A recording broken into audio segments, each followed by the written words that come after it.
p.m. Actually, it's 6:01. And the regular session of the Planning Commission of the City of Lancaster, please come to order. Tonight, our invocation will be offered by Vice Chair Hall. The pledge will be led by Commissioner Coronado. If you'd please stand. Bow your head with me. Thank you, God, for blessing our city, the staff that prepares us. Bless this commission with your guidance so we can make decisions pleasing to you. Bless our soldiers and their families that keep us safe. Bless our first responders. Guide them in your wisdom. Bless the city of Milwaukee, allowing tensions to ease. In your name I pray. Amen. Amen. Ready, begin.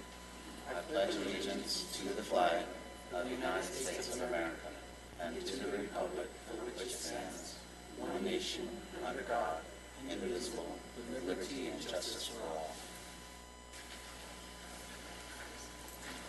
Thank you. And welcome all.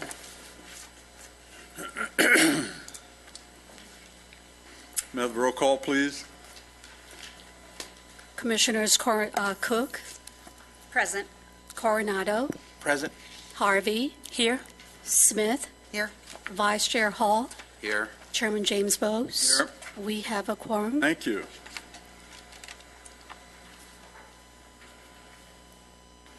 Public business from the floor. If an individual is unable to stay for the entire meeting, we offer a short period of time tonight. Typically 2 minutes are offered for early speakers. Do we have any? We do not have any. We have a speaker card for a later agenda item. All right, very good. Thank you. So any person that would like to address the commission on any agendized item will be, if they would please fill out a speaker's card that you'll find at the rear of the chamber and bring it forward to our Assistant City Attorney. We will then call upon you when that item is called. Just to get a bit of background, typically this commission meets the week prior to this meeting. It is a public meeting. However, we do not deliberate. We do meet in public session in conformance to the Brown Act. However, as I mentioned, we do not deliberate. What we do is we receive staff input on the proposed agendas. We ask our individual questions, and but don't engage with one another typically, nor do we make decisions, nor do we vote. So when an item is called, you may find it unusual that we may not have much of a discussion. Well, that could well be because we've had all of our questions answered in our staff briefing.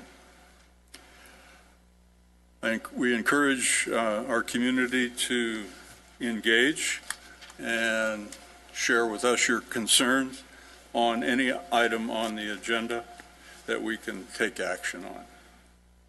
Tonight, the first item of our agenda is our consent calendar, which is the approval of the minutes of our regular meeting of July 18th, 2016. May I have a motion, please?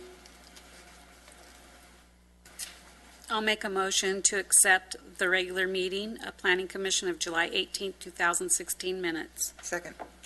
Thank you. Thank you. Further discussion?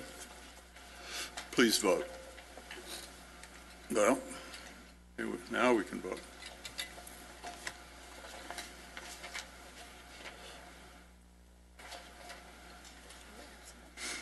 So we have 4 yeses, 2 abstentions. So it passes. Motion passes 4-0, 2 abstaining. There you go. Actually, you're required to disclose why you abstain, but that's okay. You don't have to. I chose to abstain as I was not in attendance for that meeting. I thought it were smart to do so. All right. Same as Commissioner Harvey, I was not here. Very good. Thank you.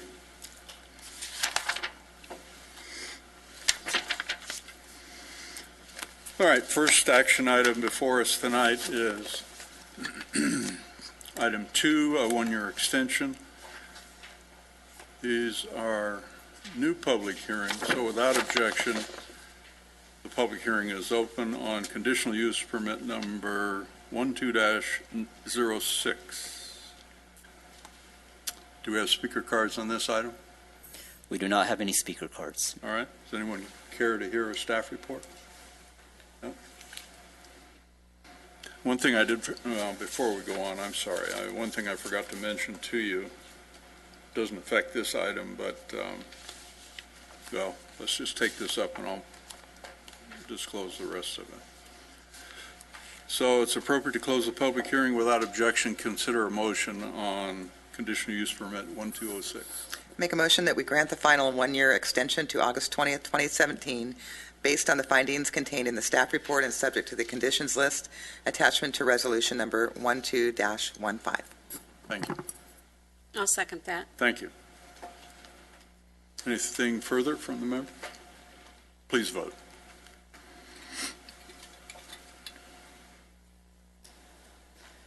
Motion passes 6-0. Very good. What I failed to mention is some of the correspondence and modifications to our agenda tonight. Item 2D, we had a condition number 10 amended. It's just a typographical error. Condition 2E, or item 2E, tentative track map 64877. Condition number 5 was amended. And then item 2F is to replace the staff's recommendation to continue this matter.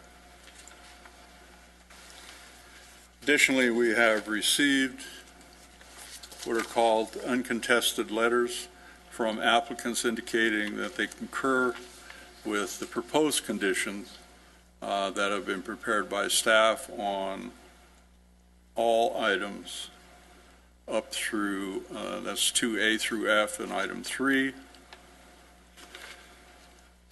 And item 4 is a city action, and the remainder are staff reports. We did receive a rather lengthy letter on conditional use permit 1604 from White Fence Farms Mutual Water Company, which we just got tonight and haven't had an opportunity really to look at it. So when we get to that item, we may end up taking a break so we can make sure we all understand what the correspondence is about. All right, enough housekeeping. Let's move on.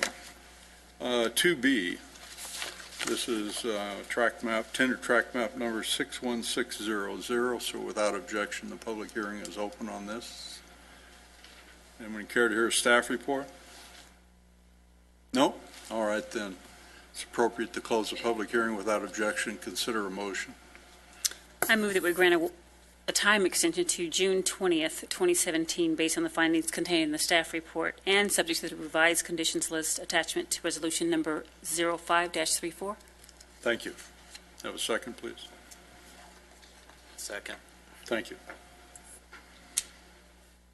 Anything further? Please vote.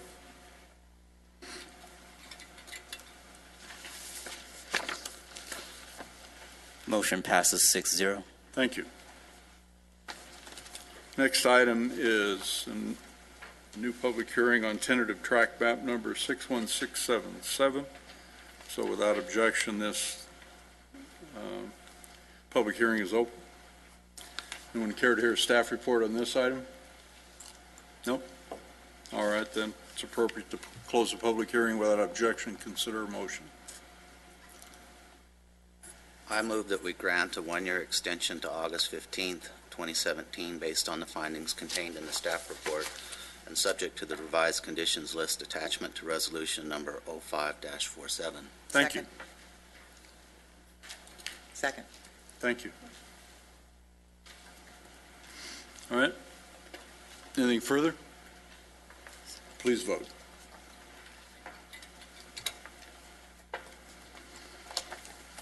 Motion passes 6-0. Thank you. Next item is item 2E, which, can I say E? Or D? Should be D, right? 2D, which is tentative track map number 61920. So without objection, the public hearing is open. Anyone care to hear a staff report on this item? Nope. All right, then it's appropriate to close the public hearing without objection. We don't have speakers. I failed to ask you on these items. Not for this one. Okay. So, public hearing is closed. Could I have a motion, please? I'll make a motion to grant a time extension to July 18, 2016, based on the findings contained in the staff report and subject to the revised condition list attachment to resolution number 05-43. Second. All right, thank you. Thank you. All right, then. Anything further? Please vote.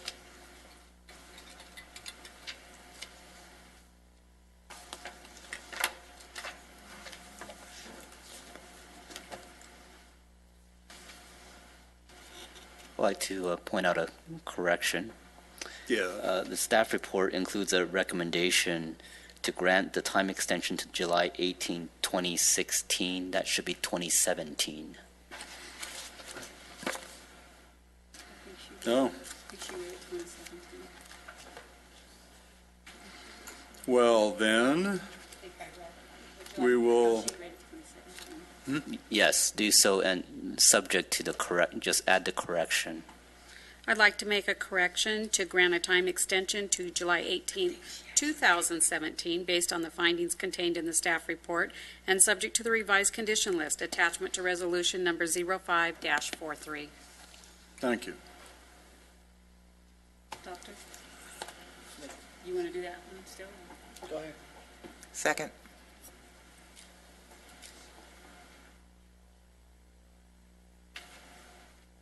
We vote?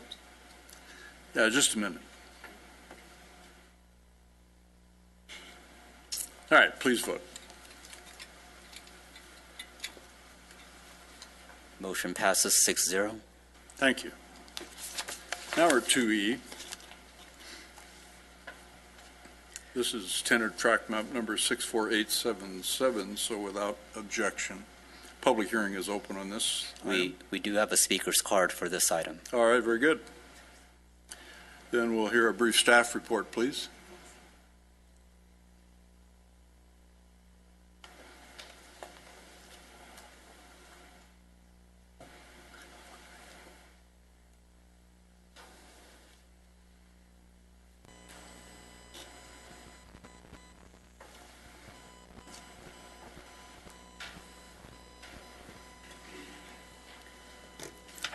Good evening, Chairman Bose, Commissioners. This is a request for a one-year time extension for tentative track map 64877.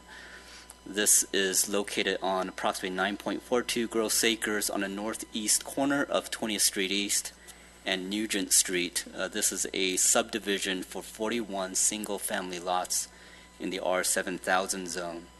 This map was originally approved on August 21st, 2006. And since 2008, the state has granted automatic extensions which carry the expiration of this map to August 21st, 2015. And on September of 2015, the Commission had granted a time extension to this year.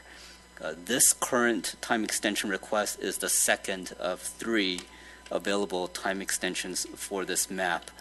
Staff has updated the conditions to reflect our current standards, and this concludes staff's report. I invite any questions you may have.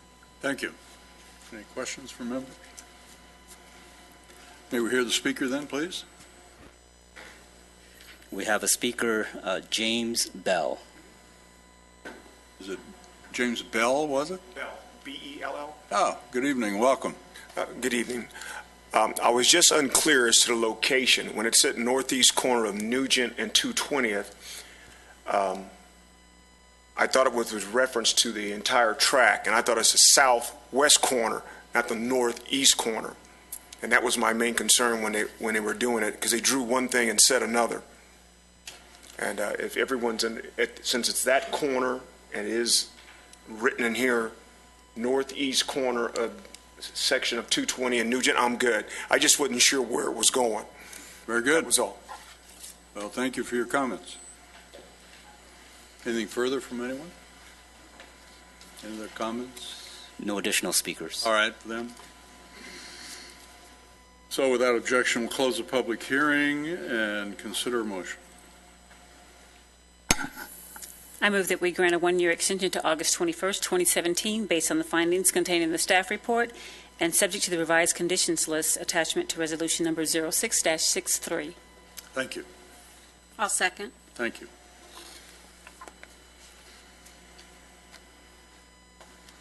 All right, then. Anything further?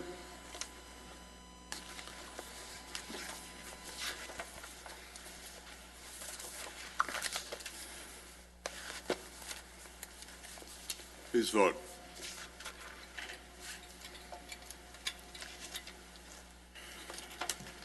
Motion passes 6-0. Thank you.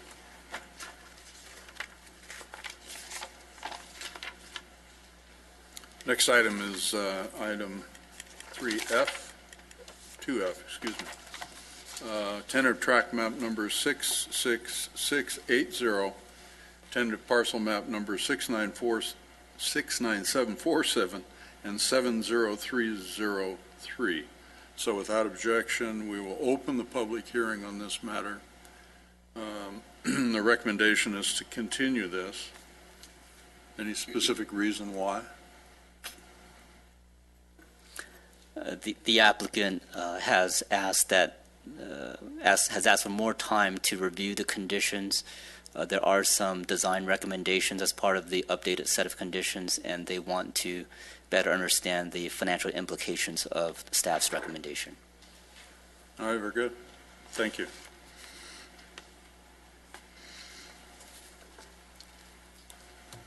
Anything further for members? All right.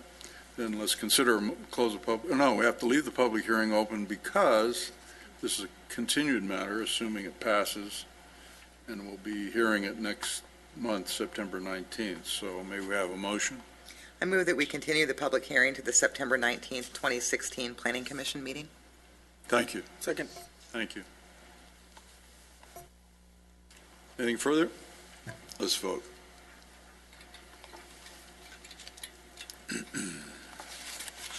Motion passes 6-0. Thank you.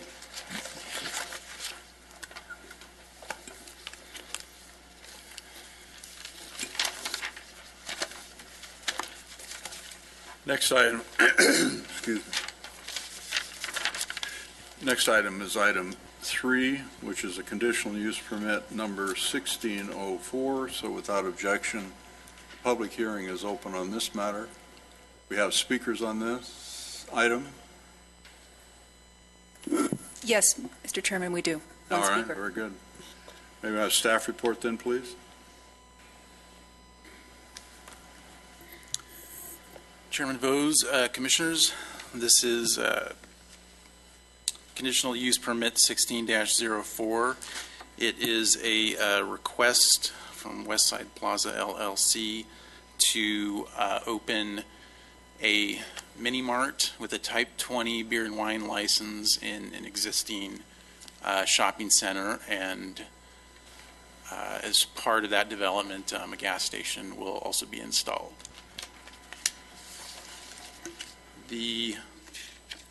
As you can see, the site is developed with an existing shopping center.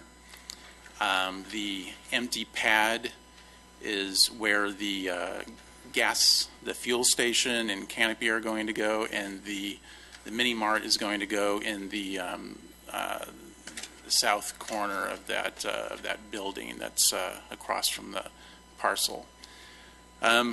Its streets are fully improved on both sides of the parcel. It is surrounded by commercially zoned land to the north. To the south is the city of Palmdale, and that land is zoned light industrial. The east is zoned light industrial, and so is the west.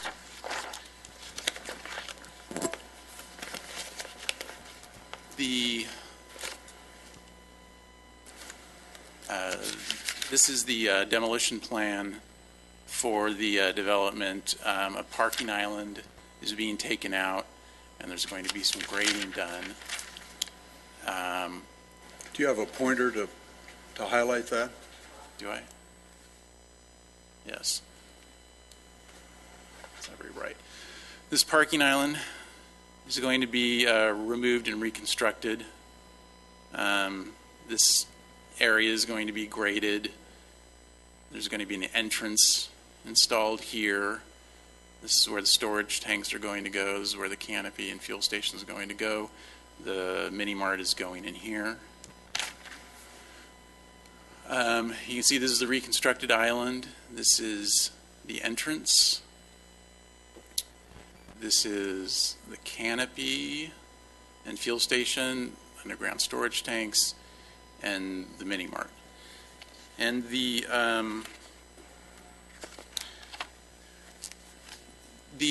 CUP specifically is a CUP is required for a mini mart with or without alcohol.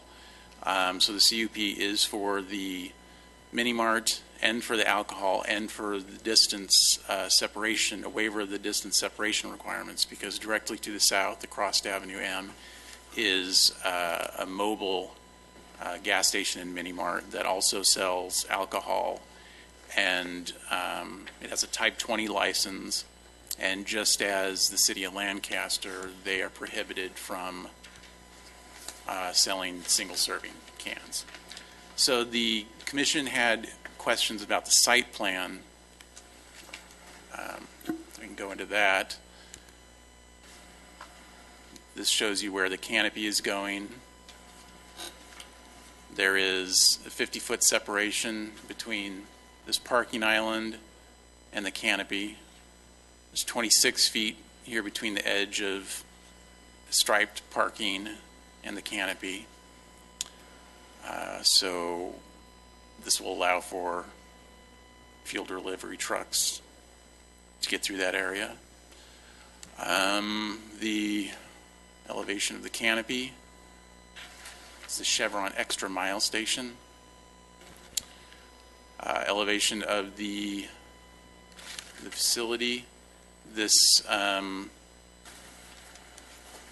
is the only section that's going to be mini mart.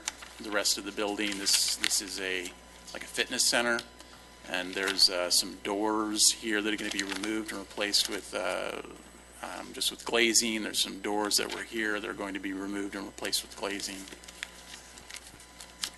Some photos of current, how it is currently. This is all part. It seems like a storage area for the training center. This empty pad is going to be regraded. The curbs taken away. That's where the gas station is going to go. This trash enclosure is going. There's another view of it. So the trash enclosure is going. Where is it going? It's just being removed. There's adequate trash on the site. It's not this one essentially isn't used, and there's one just down the walkway that's going to be used. So the pad was originally designed for a small It's designed fast for food like a operation. restaurant. Yeah. And there's going to be an entrance down here. And that is, so there was questions, I guess, should we address the letter or? Well, since we just got it, maybe you ought to share with us the concerns of the White Fence Farms Mutual Water Company. Okay. They sent us, we received 2 letters from them, one last week and one today. Okay. Well, I'll just continue. So again, the CUP specifically is for the Type 20 license and the mini mart and the distance waiver. The mini mart to the south, I believe, is I believe it's in the report. It's about 300 feet, and there's a 500-foot distance requirement. A gas station without a retail component normally would be administrative review. It's a permitted by right use in a commercial zone. Regarding the alcohol request, as I said, the mobile site to the south doesn't sell single cans due to a Palmdale ordinance. This one, of course, wouldn't. And the sheriff reviewed the packet and had no comments. Regarding the White Fence Farms facility and the gas station, the underground storage tanks, there are no distance requirements for underground storage tanks and like public water drinking facilities or water courses or anything like that. And that's due to our assumption is due to the modern regulations of underground storage tanks, and also just the basic requirements of CEQA when you analyze, is this having an impact on an open water course or something like that. That will keep you from putting underground storage tanks in the middle of a stream, obviously. But there are no distance or siting requirements. Underground storage tanks, current requirements include primary and secondary levels of containment. In the past, storage tanks were just single-walled steel structures, and so there are requirements for existing older storage tanks, for instance, for more stringent monitoring and noticing in regards to public water sources and things like that. For a new installation, there are none. And also, modern underground storage tanks require a monitoring system for detection of hazardous substance leakage, including automatic line leak detection. Whoops. Oh, that's the end? Okay, I guess that's the end of that. I thought there was another slide. So the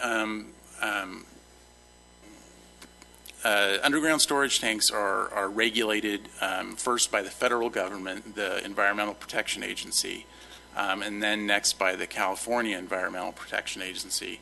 And then the permitting and monitoring of underground storage tanks are implemented, in this case, at the county level. So the city of Lancaster has no local ordinance regarding the siting of gas stations. Like I said, it's permitted by right use. Unlike, say, the siting, we have requirements for the siting of alcohol, but not for gas stations. So there is no discussion in the staff report of the underground storage tanks or the gas station because that's not what the CUP was addressing. And there was a question regarding the negative declaration, why there was no discussion of the underground storage tanks in there. And there's two reasons for that. Number one, the initial study doesn't ask about underground storage tanks. There's a checklist that you follow, and you have to answer everything on that checklist. And there isn't anything about underground storage tanks. And the reason for that, the basic reason for that, is because these are regulated at the federal and state level. So it's not a topic that needs to be investigated with a initial study. Doesn't the Lahontan Regional Water Quality Control Board also require permitting for this type of use? Well, they might be involved, but I mean the permitting, like where the applicant is going to get his permits to install underground storage tanks is the Los Angeles County Department of. I understand that. Yeah. What I'm asking is, you have California Water Board noted there. Mhm. What does that mean? That's the state regulation. It's regulated by the EPA and then the California EPA. And the California Water Board is the And the entity. local jurisdiction is Lahontan. Sorry? And the local jurisdiction is Lahontan. They're not involved in writing any rules or regulations. It all comes. No, I understand about rules and regulations. Mr. Rosenstein, what I am trying to point out is that during the permitting process, they tend to weigh in on projects that may have some impact on groundwater. And I believe LA County requires that step to be taken, but maybe not. But the California Water Board has different regions throughout the state, and our region is controlled by Lahontan.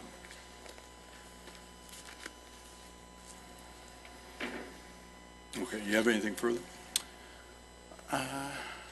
No, just if you have any questions, I can respond to questions. There may be some. I have a few. Vice Chair Hall has some, I'm sure, and I don't know who else. Can you go back to the slide Go ahead. that had the picture of looking north on the corner of M there? Is that a right turn lane there? So Yes. he's not going to be able to turn left out of that entrance?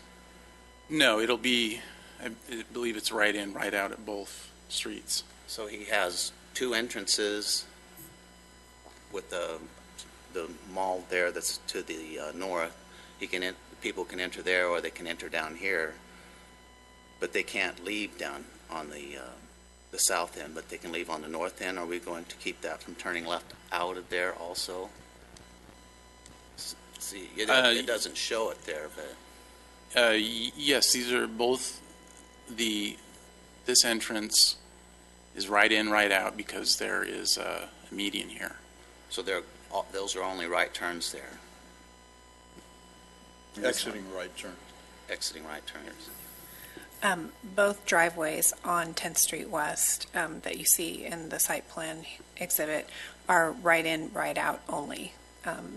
There are no left turns allowed out of either of those driveways because of the raised median that's existing there today. Is there a raised median on Avenue M, or will people try to go across there and turn left and go back the other way, or? Sorry, the site plan is not showing Avenue M. I believe there is a raised median there, and that driveway would also be right in, right out only. How close is the on-ramp to the freeway? Probably go back to the aerial.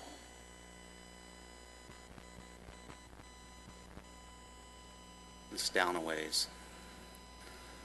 I believe it's almost a quarter mile to the on-ramp. So that one picture with the 18-wheelers that you showed in it, the 18-wheeler to come into this project to drop off the fuel is going to have to I'm assuming that the fuel's going to come up from LA, so they're going to exit on Avenue L and then make a circle to come back. Well, they'll have to approach from 10th Street West. Well, if it's right in and right out, it's the only, And it shows. truck and trailer aren't going to be making U-turns at No. L8, that's for sure. It's very, very tight access for the truck.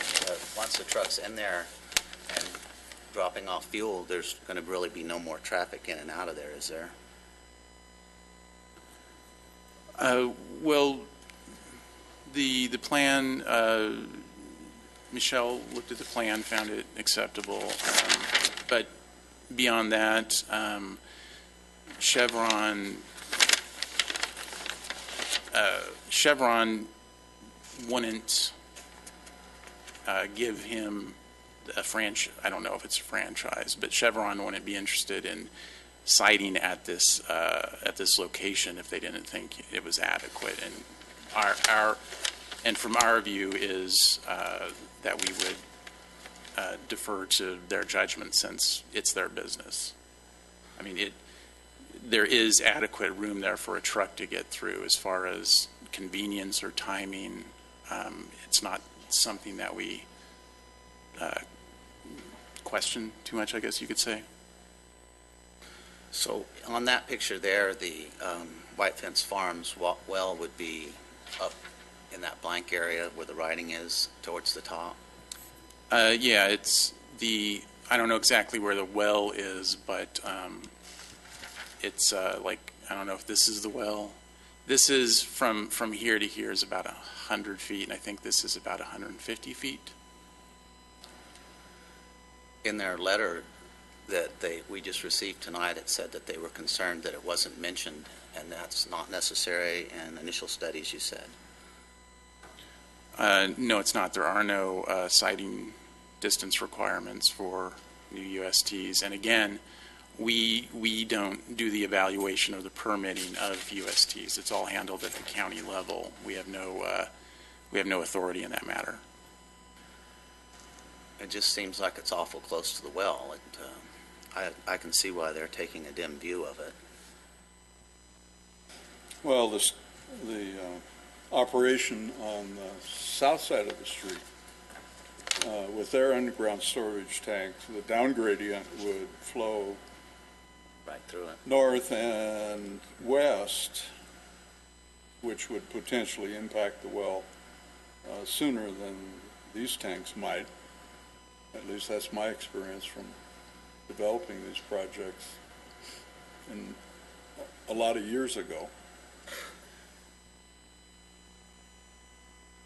I guess I'm kind of taking a hard look at the storage tanks because all over town, as I grew up here, there was tanks pulled out, and then there was some sort of a fence put up, and some noisy piece of apparatus sat behind it.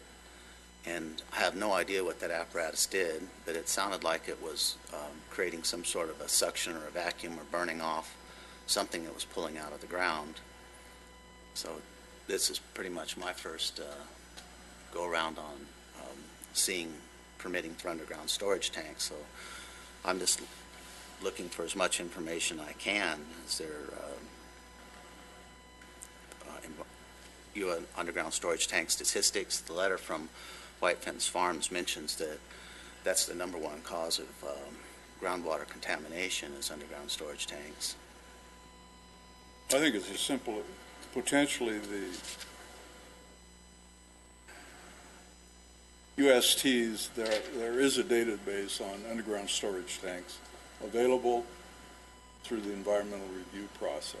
Has anybody looked at the project to the south and made a determination of the status of the underground storage tank there as it relates to potential leaks, historical data, whatever that may be? There was We'll call on you when we're finished. Oh, Thank sorry. you. Go right ahead, Tim. Oh, sorry. There was a Phase 1 environmental site assessment done when the shopping center was developed, and this involves a review of databases and then also a physical site assessment. And there was nothing on the property.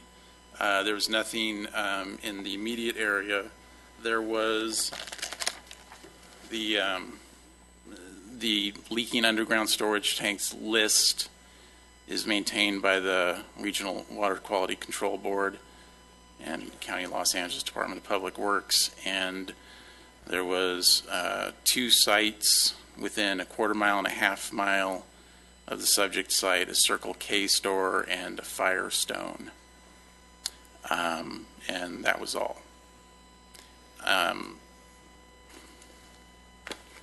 what? A Circle K and a Firestone? Yeah. You sure we're reading the right report?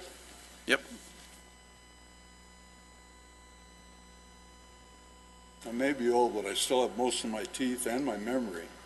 I don't believe there's a Firestone or a Circle K anywhere near this site.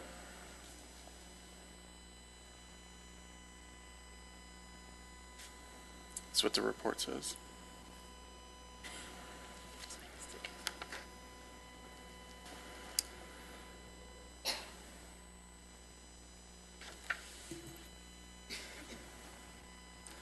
So we're asked up here as a commission for the alcohol part of it to grant a distance waiver. Can you explain why we have distances between alcohol selling outlets?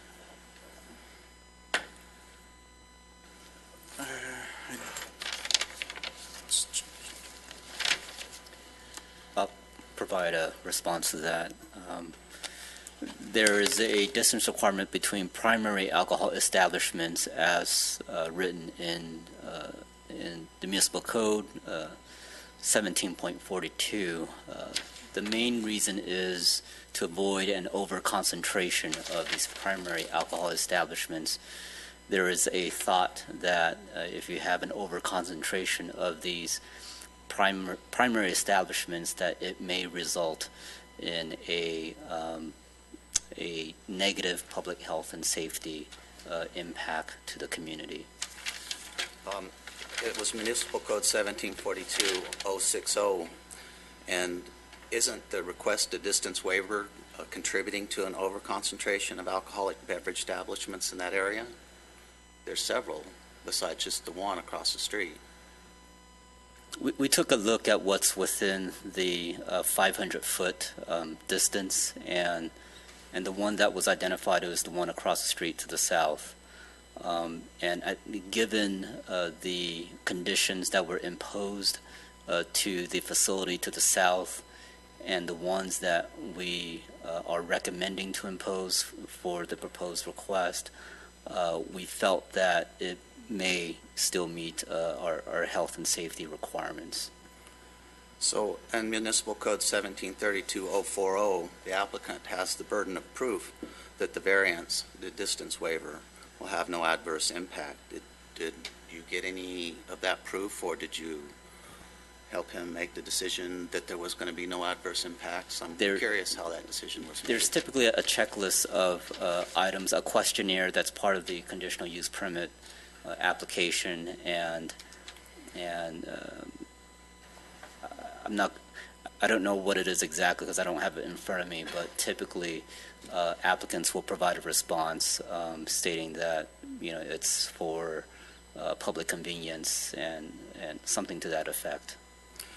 So, according to Municipal Code 1742-060, it says, how could this Chevron Extra Mile function without alcohol sales? Is there a possibility that it could operate in a viable manner without them? That may be a question for the applicant. We would, the request before us is with alcohol, but if the request came before us without alcohol, again, with a retail component, there would be a mini-mart. With a mini-mart, it triggers a CUP. The only way that this doesn't come before the commission is if there were no retail component whatsoever. So the use by right would be for gasoline sales only without any retail component? Right. Thank you. Anything further? Yes. So we're going to allow us, we're looking at alcohol right now to limit existing uses that have been grandfathered in. And we're doing that because we've determined that that has an adverse effect on our community. So why is it that one of the things that they said is we're going to provide a convenience by allowing this alcohol to be sold here when we're trying to limit access to it now? I'm a little confused here. It seems like, are we trying to limit it or are we not trying to limit it? I think staff's recommendation has been consistent with our approach in the past. I think staff also understands that there has been, that alcohol has been a topic of discussion at both the council and the commission level, and that there may be some different directions that may be taken on this topic, but that's certainly up to both the council and the commission's discretion. There's also a subcommittee that is having some active discussions on this topic. And so, our recommendation is just based on staff's approach historically. It may not reflect the intentions of the working group or the commission or the council. One of the criteria in granting a waiver is satisfying a community need. So how is providing greater convenience satisfying a community need? We have a history of making things less convenient to use. We limit the road sizes. We blocked off quite a few lanes on the boulevard, and we created a nice area out of it. So I'm not really sure how convenience can be a community need when we have a history of doing the opposite. So, we have our recommendation as stated in the staff report, and we've listed our findings. It's certainly up to the commission's discretion to determine if those findings are adequate. I'm through now. Thank you. All right. Ms. Cook? First of all, I believe, if I'm not mistaken, I think that on-ramp is less than a quarter mile, I believe. I'm not sure. There is, I think, Ladies First Gym is in that center, am I correct? Yeah, I'm not sure if that's the name, but, okay, yes. Do you know if they're in agreement with this?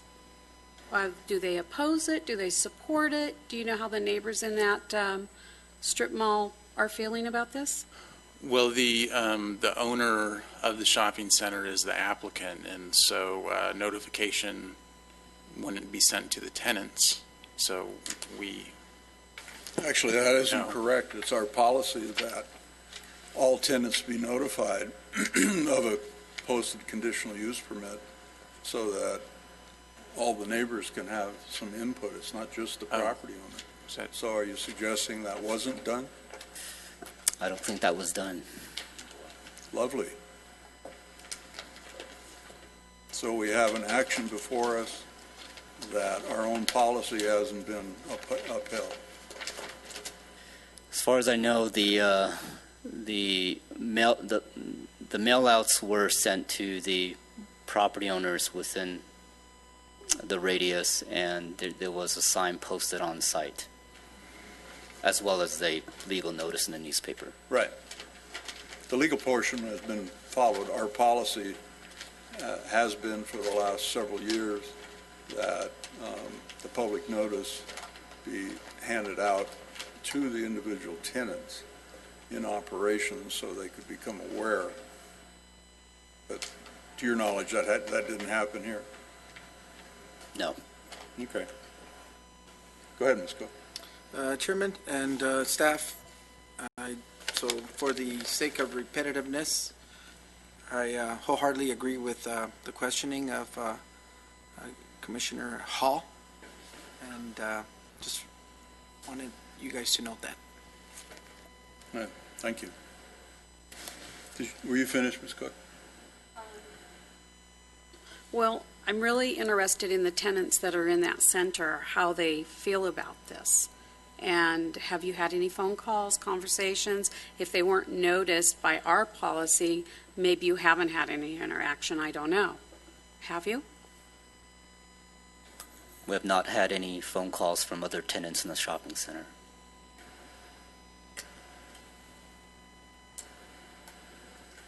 All right, thank you. Any other members have anything to talk about? Okay, I've got a couple of questions on the site plan, please.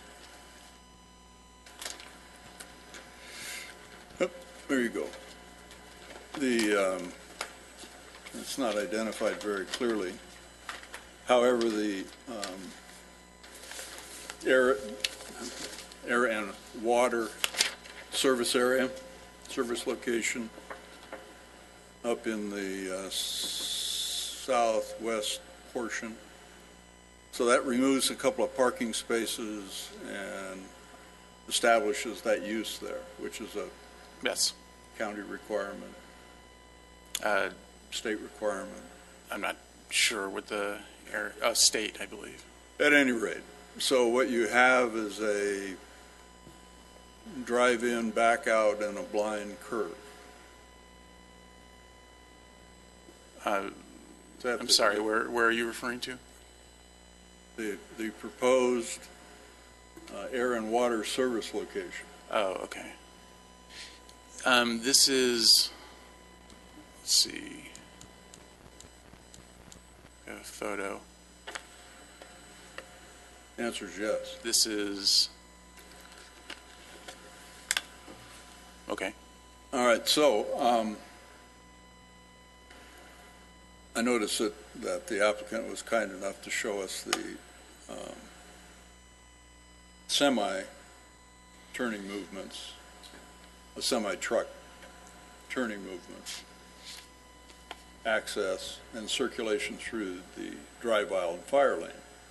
However, they did not demonstrate how they were going to offload their fuel.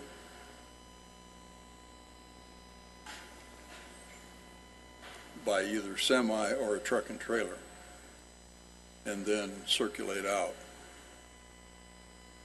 Right? So if you go to page A-O, which is the site plan that was provided to us, there you go. Now you got it. You show the turning movement of a semi truck, but you don't show a truck and trailer, which is typically the way most fuel is delivered. There's a truck and trailer. Pardon? There's a truck and trailer. This is the cab. This is the trailer. That's a semi-box. That's a semi. That's not a truck and trailer. Isn't it? At any rate, Okay. it doesn't show how it circulates, how you load, how you offload and not block the driveway and all the rest of it. It's a tight site. I mean, we obviously know that. We talked about the curb cut, a new curb cut, which impacts potentially the de-acceleration right turn lane that's designed in the street. And I spoke to the city engineer about this, and there were no major concerns about that. The bulk of the traffic, it would seem to me, is going to be exiting to the west or the south out of the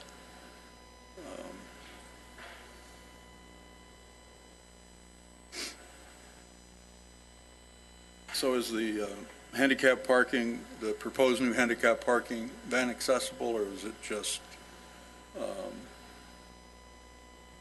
single vehicle without van? Well, we looked at the parking as the site as a whole, and it was adequate. And actually, a number of handicap spots, they have more than is necessary. But I believe with this path of travel here, I believe those. No, those aren't van, are they? Oh, your van accessible has to be something like, what, 9 or 10 feet in width? Yeah, we'd prefer Is that right, 12-foot with a Michelle? What would it 5-foot be? access aisle. Warren? We prefer a 12-foot with a 5-foot access aisle. State of California actually allows 9 with an 8-foot access aisle for the van accessible as long as it's on the passenger side. And we have that?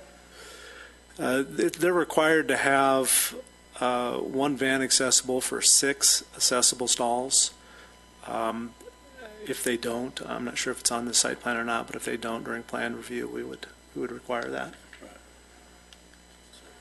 Because the existing pad has a number of non-able-bodied handicap parking spaces already laid out and in place, which, according to this plan, would be demolished and replaced by the other 2 by the front door. Correct. Or near the front door, I guess we would say, not by it, but near it. Where's the transaction window in this operation? Anybody know? Staff report indicates that The operation's 4:30 a.m. to 10:30 p.m. and that then the facility be locked and a transaction window would be the method of sale. right. It's I not on don't the recall. plan, I don't, so yeah, I'm you're right. assuming you deal with it at permit on tenant improvements. Right. Okay.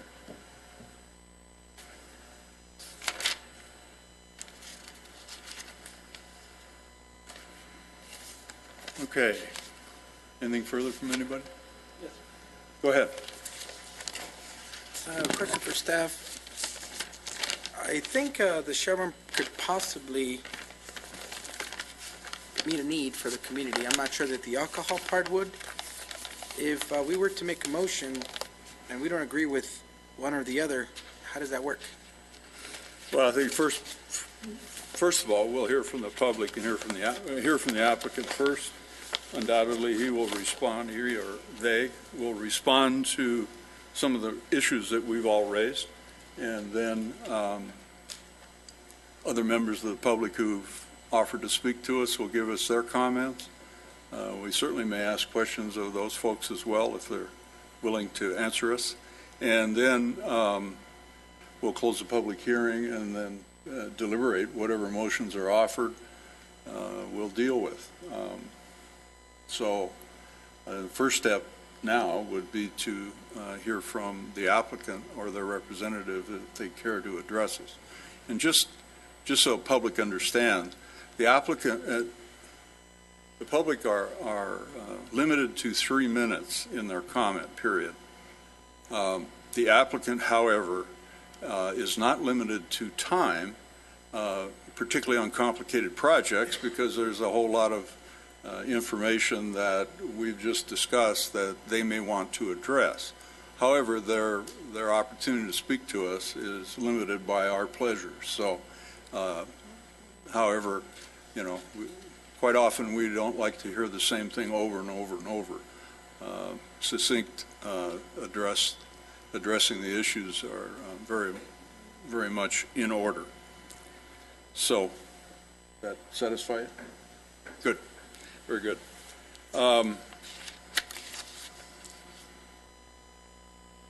Let's see. All right, then. We have a number of speakers, or the applicant, first of all, please. We have 2 speaker cards from the public. Two from the public and the applicant. Jeff Little, are you representing the applicant? Yes, sir. Come on down.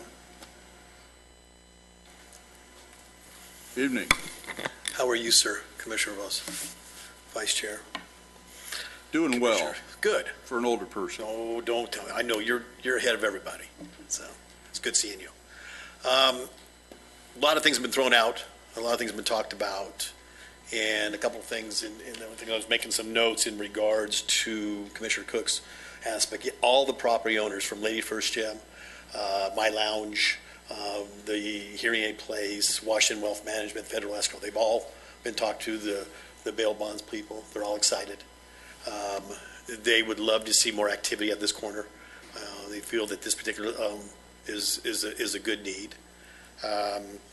We do believe that the way Chevron USA looks at sites, Chevron USA looks at sites for one thing on access. They will not approve a site without a truck and trailer or a trailer bobtail too. So they have to have access points to come in and out. They felt coming down 10th Street and exiting to the south and having freeway exposure. We don't know, and I'm not sure if Vice Chair Hall had mentioned whether, or you, sir, Mr. Chairman, as far as whether the loads come from LA or Bakersfield. Sometimes we don't have that choice. So it could be coming from San Bernardino at times, so in the past. There's been a few discussions, and I think Mr. Hall, Commissioner Hall brought that up as far as convenience. The whole purpose is convenience. I'm kind of concerned, and my background, many years of being in this industry, was always convenience. And brought up in the storage tanks where we had metal tanks, and we installed metal tanks. The systems now that are installed are fail-safe. I heard some information brought to the commission tonight regarding one of the main proponents of contamination are gasoline facilities.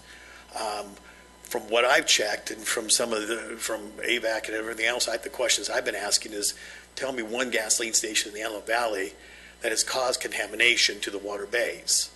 And again, you brought up a good point, or the commission brought up a good point regarding the unit to the south. That has more proponent as far as contamination because of the runoff. So I'm confused on that. I believe that the systems that are in place today with underground storage tanks from primary, secondary containments and the fail-safe that have to do with it are far more than what we look at in today's standards. I think that's one of the reasons why when staff was looking at this thing, they took away the requirements in metal tanks, and that was the distance requirement at that point in time. I do believe, and I commend the commission and the city as far as their alcohol ordinance. I believe that selling singles and this and that and everything else has been a huge proponent and a big fight here in the Antelope Valley, and you can see everyone following. But I do believe that many markets have a right to sell beer and wine.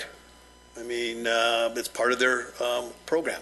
It's a franchise. Mr. Cornell, you brought up a point whether they can do it. This is an extra mile store. Part of their program is that. You're going to be confronted here in the immediate future on some other facilities that are coming to the Antelope Valley that are going to be calling for the same type of situation.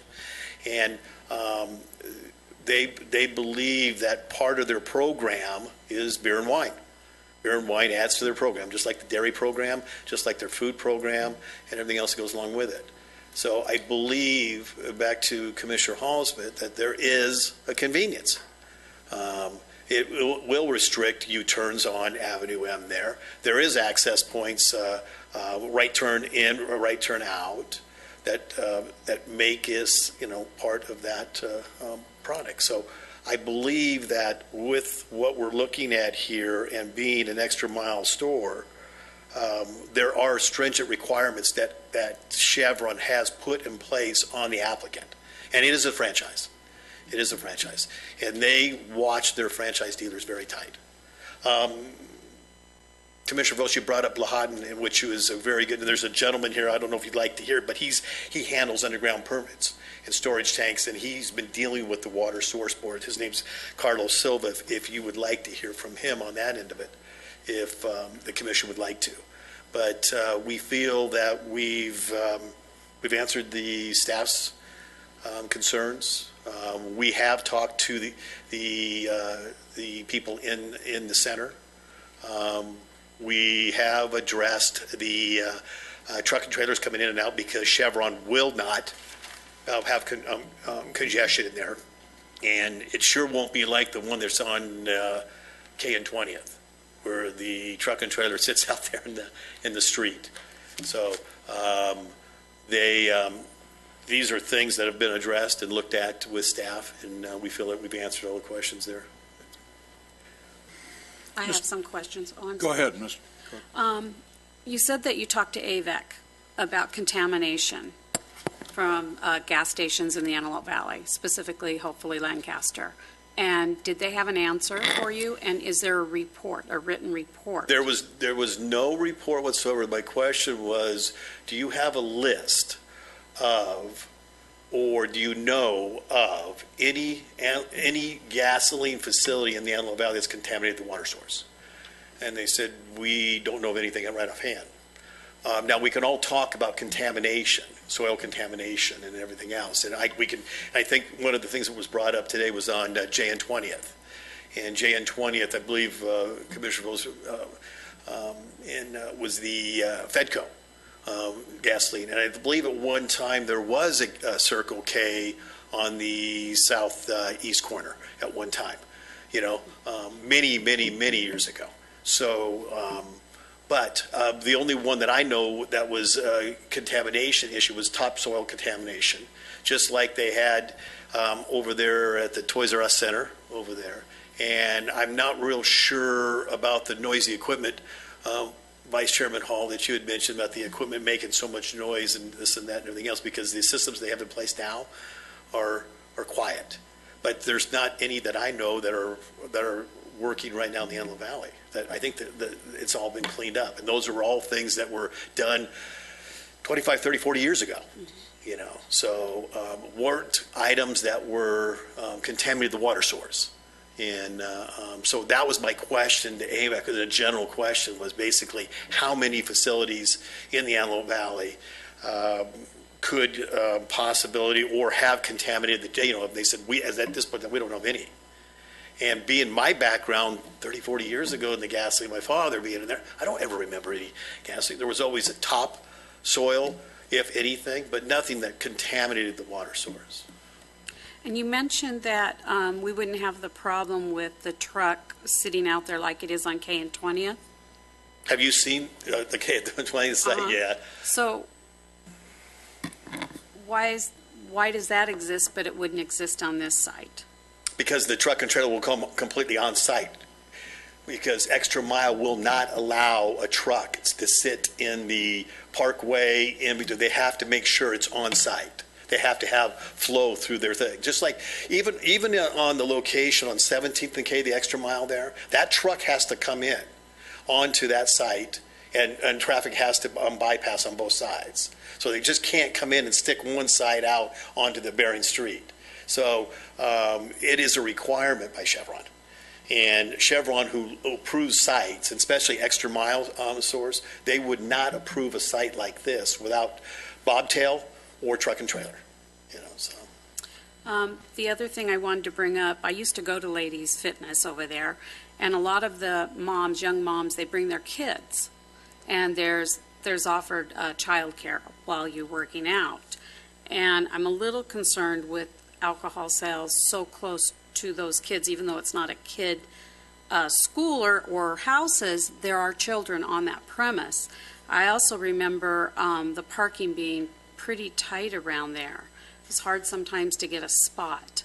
Well, if Commissioner, on this particular site, if you look at, I believe, the One Center North parking strip that the city has looked at, that parking strip's not going away. It's getting turned around. Mm-hmm. And actually, the way it sits now, it makes it kind of difficult for Ladies First Gym to begin with. It's going to actually enhance theirs. As far as the parking spaces, it's not eliminating any parking spaces.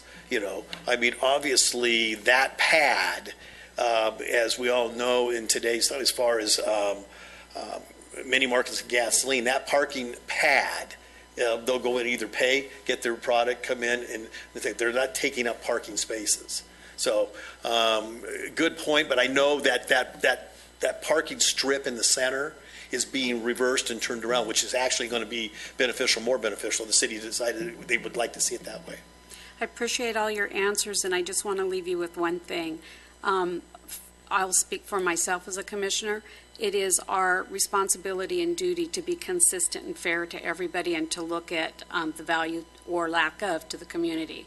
So that's where we have to weigh our decisions. So thank you. Understood. You bet. Would you like to listen, hear from Mahat on the Water Board? We have more.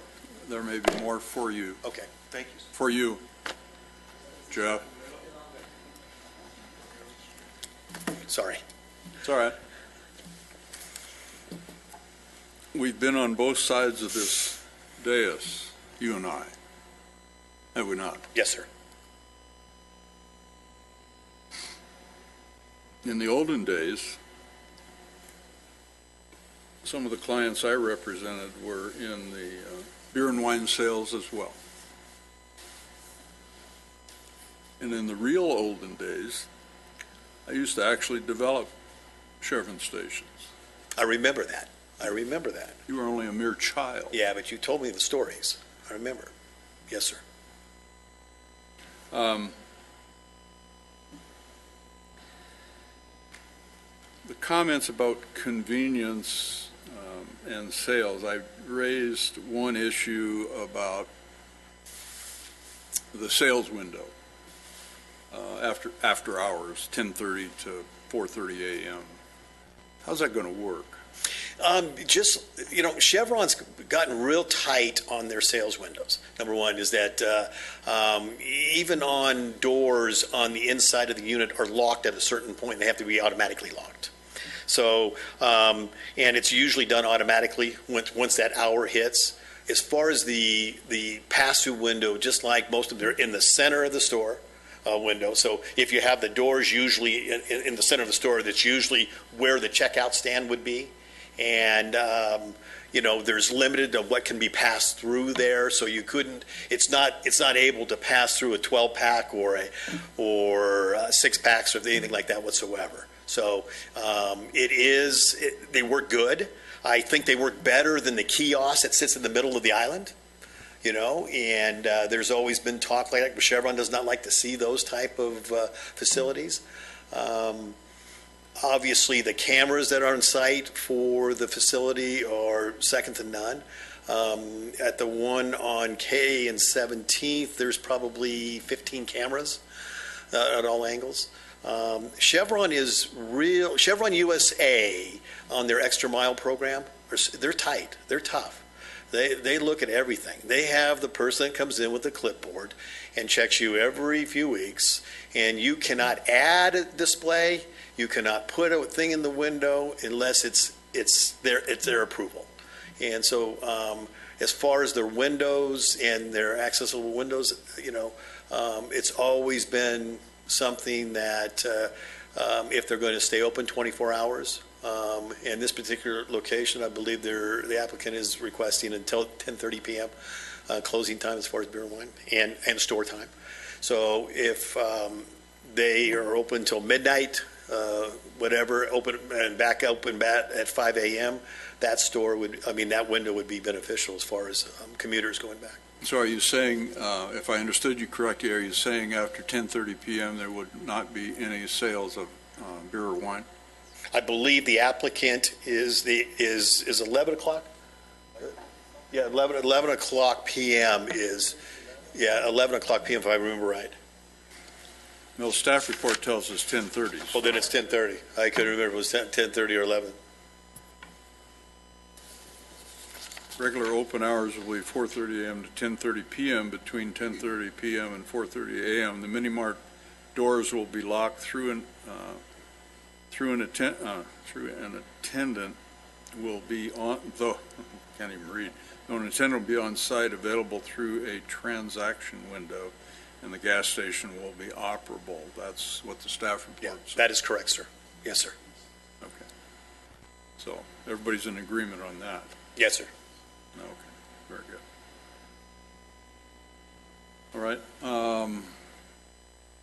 Depending on what the public input, you folks will have a chance to rebut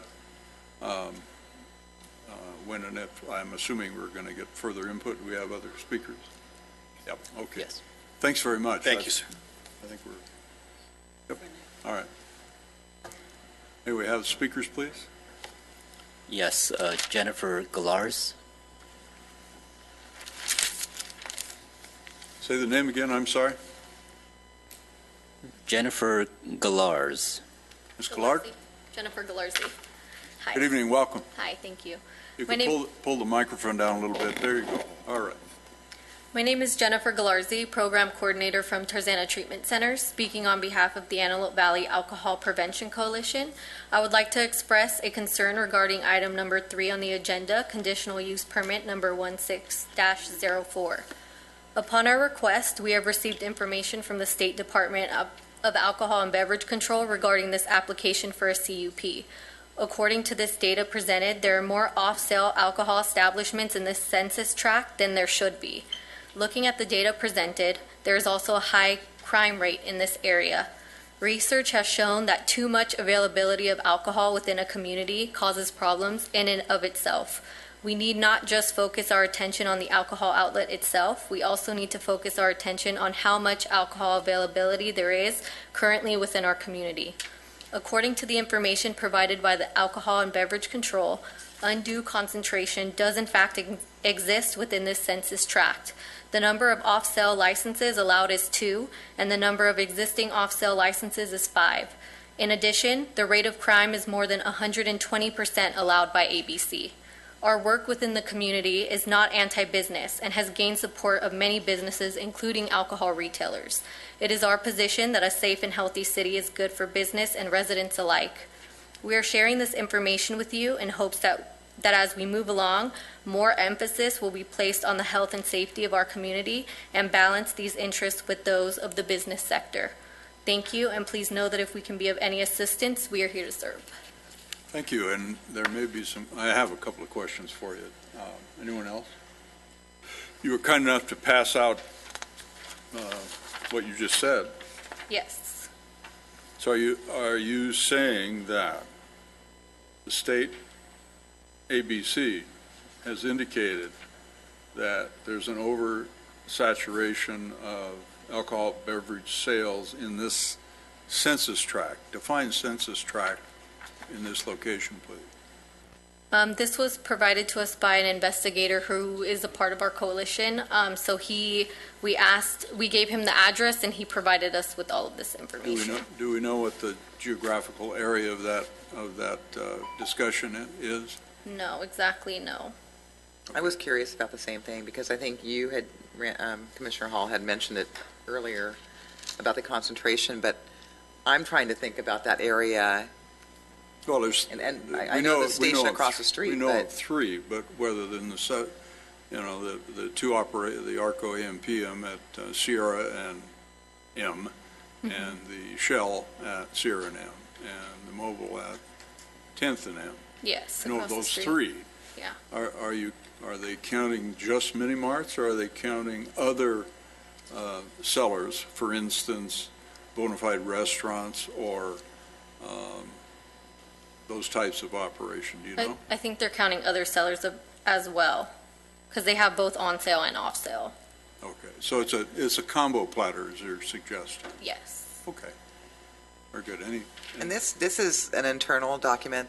You say this used by Tarzana? No, from the Alcohol and Beverage Control. Okay. Yes. And who completed this, if you clarify? An investigator from ABC. Okay. Yes. Looks like LENRS or something like that. It's hard to read. I don't know that either. All right. Anything further? Anyone? All right. Thank you very much. Thank Appreciate you. your comments. Another speaker? James Bell. Welcome back. Yeah. Aren't you glad you came tonight? And commission. There's a lot of things going on. But, you know, I worked for Getty Oil Company. I installed a lot of tanks. Well, we Wyoming. appreciate your comments then. Right, so I didn't just talk to you. He said second to none on a couple of things. I'm interested in knowing the type of tank, the design, and we look at that so we know that that tank is second to none if it's going to be that close to a water area. That's something that really needs to be addressed. And the alarm system and depth for underground alarm systems and needs to be known before you go in there so someone can't say 40 feet away at 45 feet, I had a problem. And you need to have that information known to you. And I understand that other tanks existing, grandfather clause and all those kind of things, but before they put new tanks in, let's see what kind of tank we're talking about. Is this the same one they use in Woodland Hills, or is it the same one, or just something different? That's it. I appreciate your comments. I think to clarify, the city does not permit the installation of underground storage tanks. That's another agency that does that. So we really don't have the jurisdiction. However, the points you've raised are, I would assume, our building and safety and city engineer may pass on, depending on the outcome of our action. Do we have another speaker? By the way, thank you. Xavier Flores. Mr. Flores, welcome. Good evening, Mr. Chair, Council. My name is Javier Flores, and I'm here representing the Antelope Valley Alcohol Policy Coalition as well. First of all, I'd like to commend you. I rarely attend meetings in Lancaster because the program that I represent, or the agency, our jurisdiction is the city of Palmdale. However, as a member of the AVAPC, that encompasses the whole valley. So for this particular issue, it was appropriate to come in and speak before you today as a member of that organization. I want to commend you. I want to commend you because of the questions that you're you're making, and the sentiments that you're expressing. It's very refreshing and very heartening. We've been working in other areas, don't have to mention where, but we've not seen the progress that we've seen here today. I've got to tell you, it's heartening. To answer a few questions, however, It's not a census tract in which ABC is referring to, but rather a reporting district. And if you see in the document that comes from ABC, they're referring to reporting district 1124.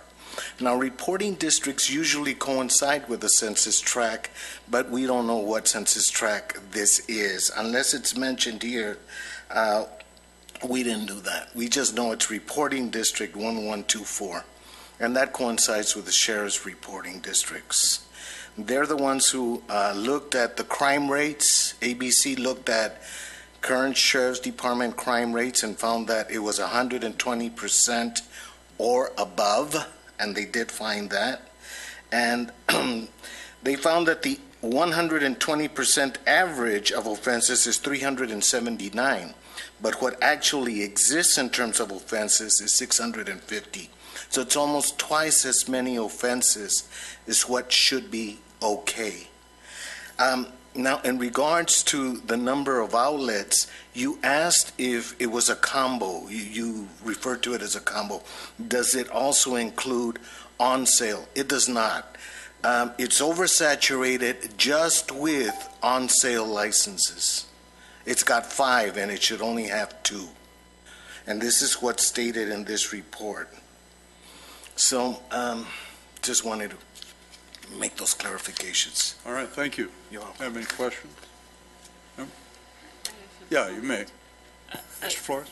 I actually have a comment. I don't know if you're the appropriate person to answer this. So, having just been passed this out this evening, not having an opportunity to do my own research, of course, I'm suspecting the fact that it's not provided on letterhead or raised seal. This is just something I could have printed out on Word. I'm not suggesting that that's what's happened, but I'm just making, for the record, that I don't know what to do with this, really.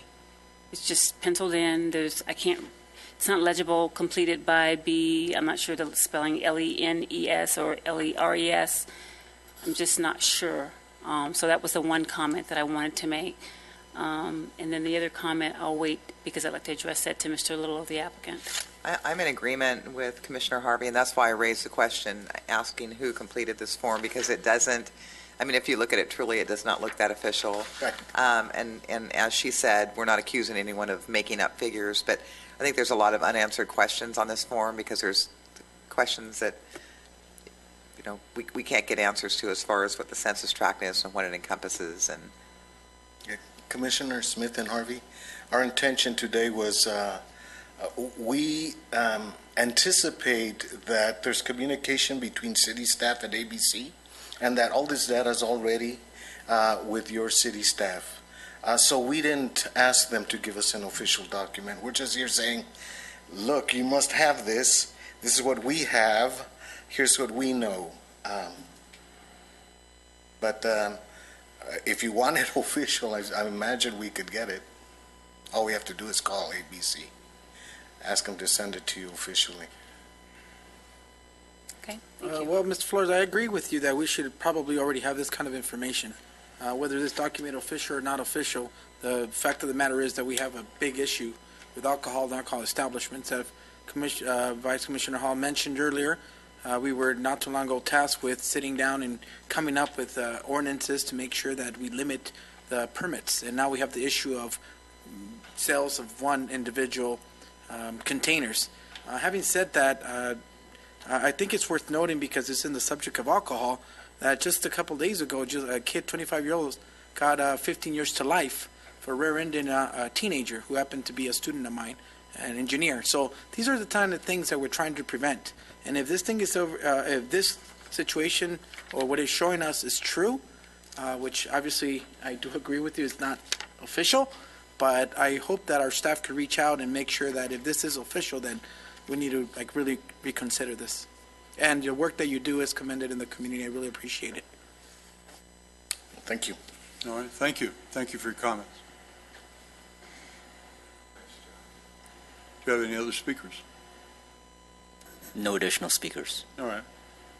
We'll keep the public hearing open, and I've got some further questions of staff as an explanation of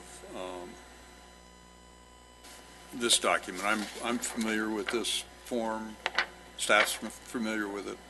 It's a routine document that's prepared by ABC in response to applications for use. Could you explain the process? The applicant would make an application to the city for the use, in this case a conditional use permit. We hold a public hearing, we make a finding or whatever we choose to do at the time. And then, assuming the applicant agrees with our finding and decision, then they would proceed to file an application, post the property with ABC, and go through the permitting process with them. Without an approved conditional use permit, the applicant would be unable to secure a alcohol beverage sales license for beer and wine. Is that correct? That's correct. Okay. It's common for applicants to go to the city and ABC concurrently, but they would not be able to obtain their license from ABC without the CUP approval. ABC understands this. We frequently get phone calls from them and correspondence. They double check with us whether there is a CUP in place and whether there are conditions imposed. We have that type of communication frequently with ABC. So, do we know in this case if the property's been posted, the application been filed with ABC? For this particular one, I do not know. I didn't see a posting when I was over there, but there may be one where it could have blown away. I don't know. We'll ask the applicant, I guess. Okay. So, with the Mr. Little, would you care to respond? Rebut?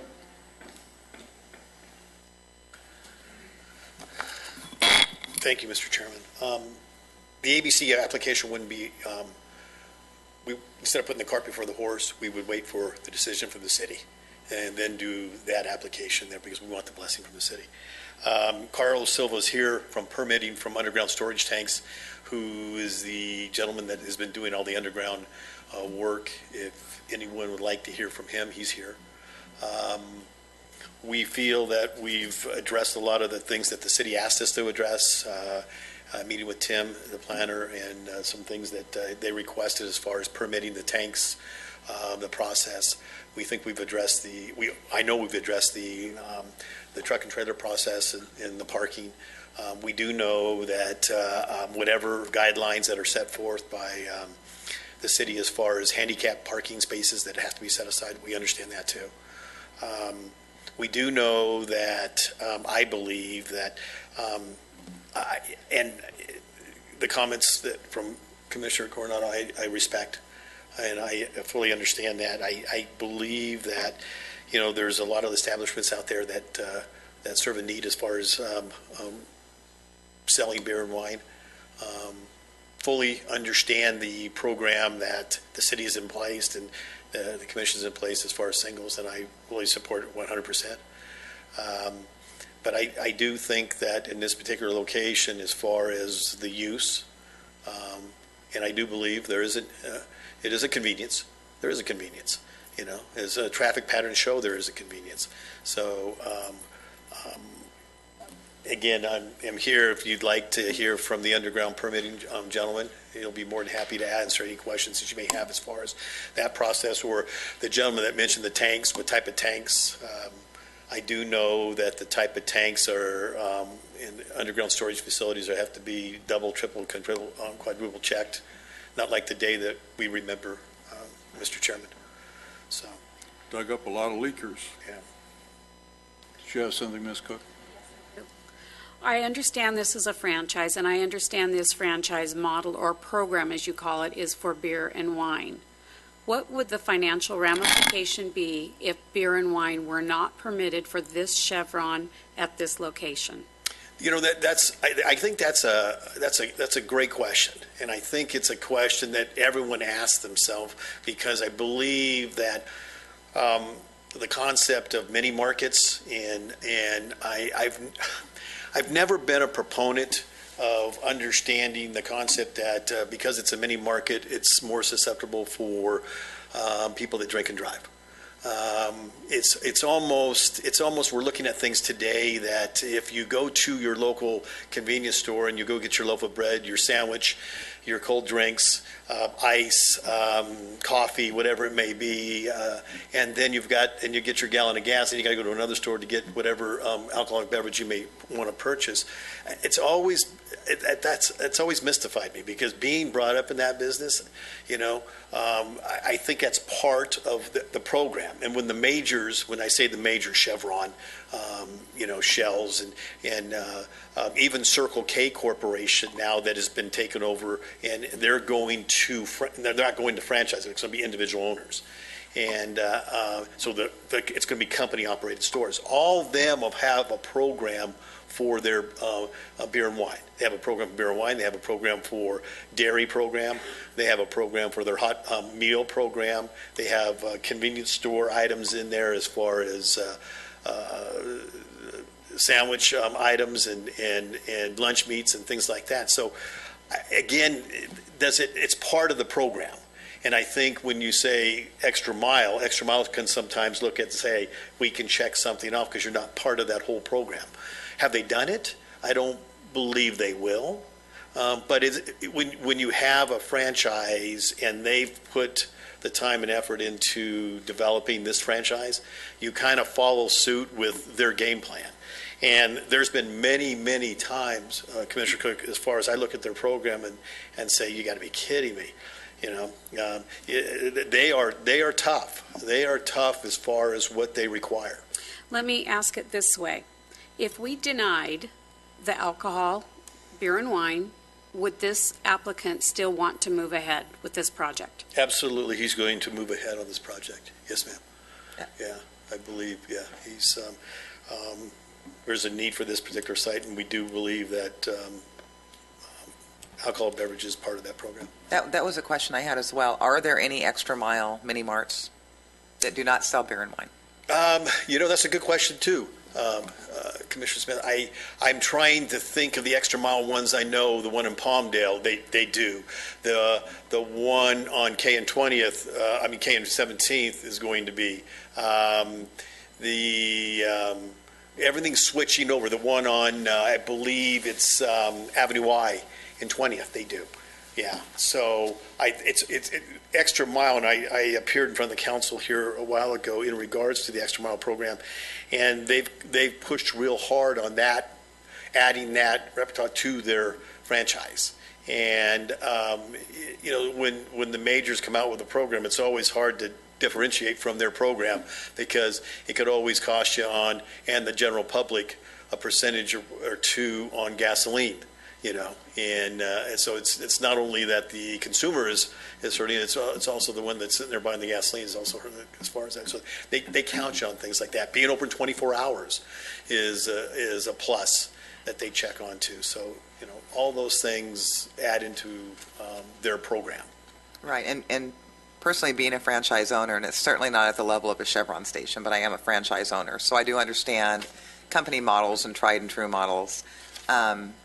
But I think that was my question, because I know that if they want a location bad enough, that they will work with you and make some kind of edits to their business plan. Yeah, and sometimes it dings you on as far as what you're turning over to the consumer as far as price of gas. Right. Sometimes if you're open 24 hours, they give you an incentive to get for better pricing for the consumer.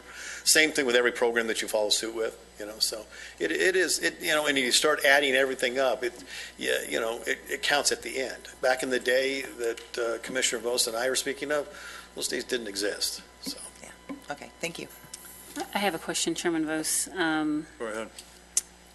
Going back to potentially compromising the groundwater from an environmental regulatory perspective, I'd be remiss if I didn't at least address this question that was on the letter, and obviously didn't have an opportunity to study this since we received this as the meeting started. So one of the items that White Fence Farms Mutual Water Company addresses is the State Department of Water Resources, the DWR, that they've identified and require an adequate horizontal distance. And I know that part of this that you're asking to have a waiver. So do we have any information from the DWR? I can Turn that over to Mr. Carlos Silva. I can speak to that. Okay. Is it Mr. Silva? Yes, sir. Welcome, and you are?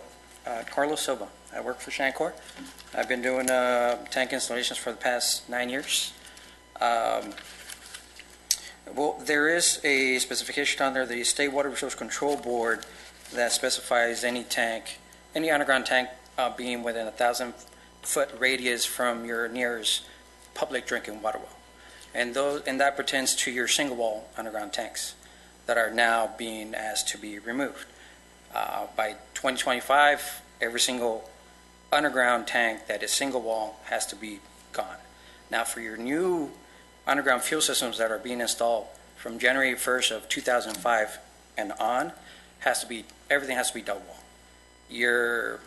To answer your gentleman's question in regards to the tank that's going underground is Containment Solutions. That's a double wall underground tank, fiberglass, your primary and your secondary. Your secondary portion of your tank is manufactured to contain 110% of that liquid having a breach on that primary wall of your underground tank. Now, your piping is also double wall. You got your primary piping, which is 2-inch, with your 3-inch secondary pipe. All that said, the system is fail-safe, of course, with all your new components and gadgets as far as sensors. Everything's, your pipe is under vacuum, constantly monitored through a monitoring panel called Veeder-Root, which is a TLS 350 that is constantly monitoring your underground fuel tank. Now, there's no distances that were mentioned on the State Water Resource Control Board that specified, okay, you need to be away from this drinking water well, so-and-so feet away from that drinking water well, if that makes sense. So the existing water well that exists near this new proposed underground fuel storage tank is, I think it's 225 feet away from the proposed location at a 300-foot depth underground. If in a worst case scenario, if there's any breach on your primary, you have your secondary component to contain that breach on your primary, if that answers. So DWR, so there's been dialogue with that organization? Yeah. If I may, Commissioner Harvey, he's not familiar with the quote, with the letter that you're referring to. And that quote is from DWR water well standards. Okay. So that's, those are the DWR requirements and suggestions for siting a water well, it doesn't have anything to do with installation of underground storage So to tank. re-ask the question from a regulatory perspective, then we're within the guidelines with, as far as feet, what have you. Of course. Okay, that was the question. From a regulatory perspective, we're not outside of, because part of this action is a waiver distance. That's for the alcohol component. Okay, There so is nothing else, so we're good. Yeah, we're good with the underground tank. Okay, Because the underground tank meets all the requirements. thank you. Anything further from anyone? No? All right. Very good. Thank you for your comments. Mr. Little? Back. This is probably more of my comment. I'm having trouble getting around us as the city not following our policy, even though I believe that you spoke to all the tenants.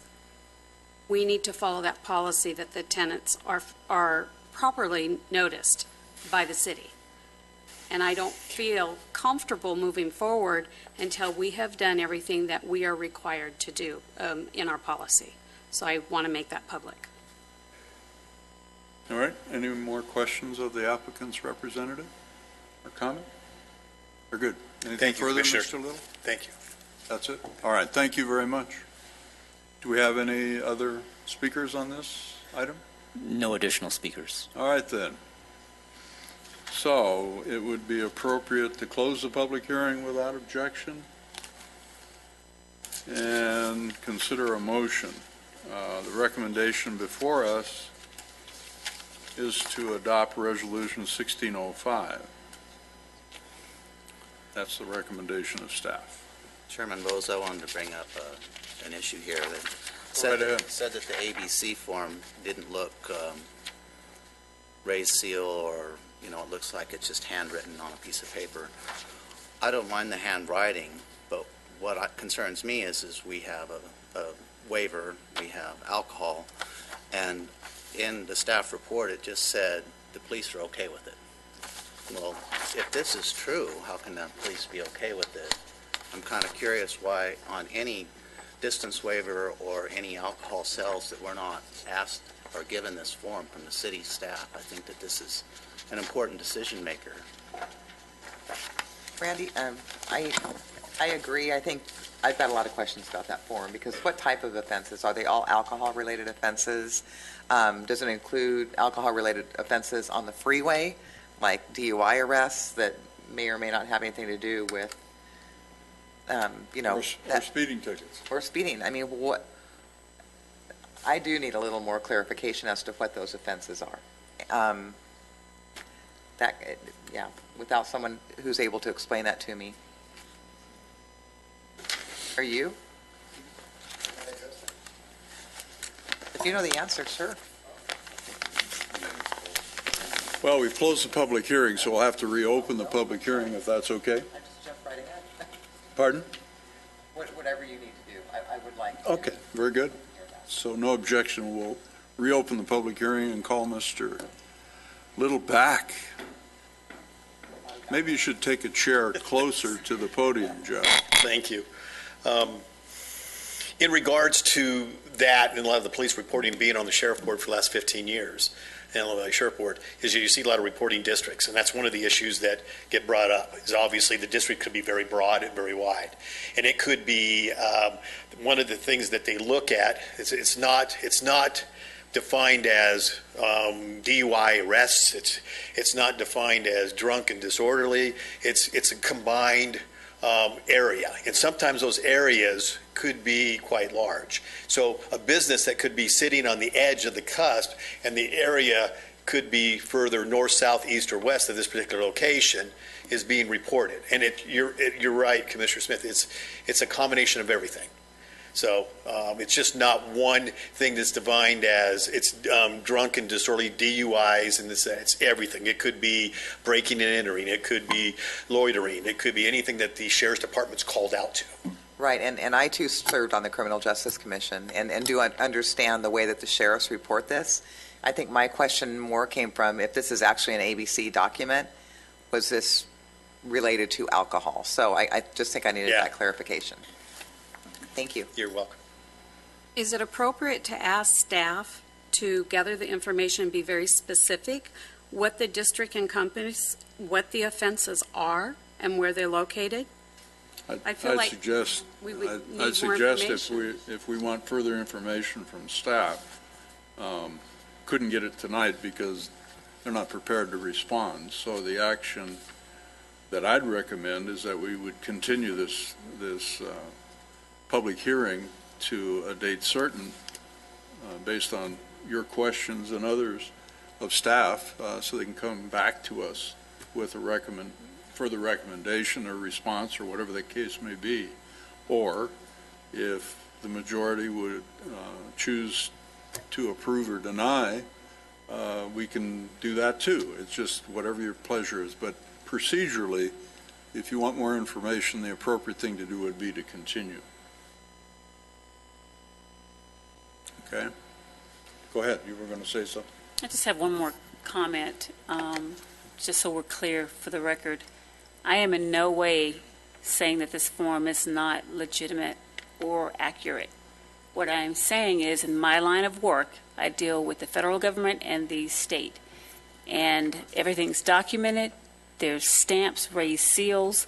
That's my only point. So I want to make that on the record. Thank you.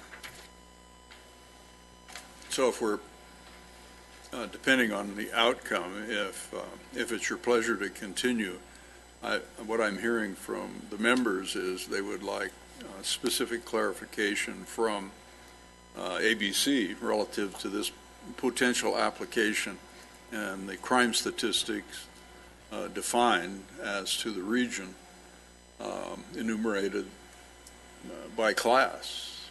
Would be about right? Okay. All right. That Mr. also. Hogan, Jeff?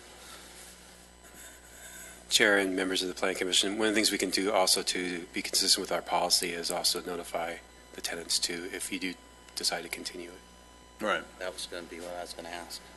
If we were going to continue, then we could then notice the tenants.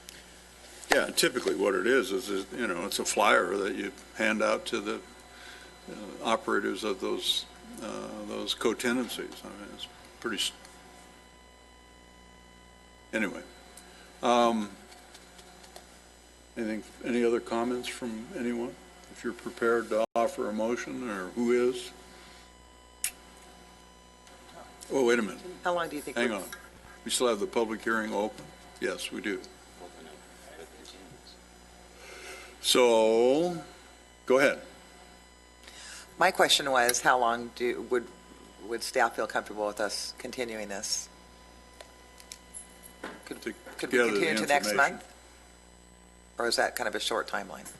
For purposes of the ABC information, I can reach out to the Public Safety Department and our ABC liaison, who is a deputy at the Lancaster station. We could probably compile that data within the next couple of weeks.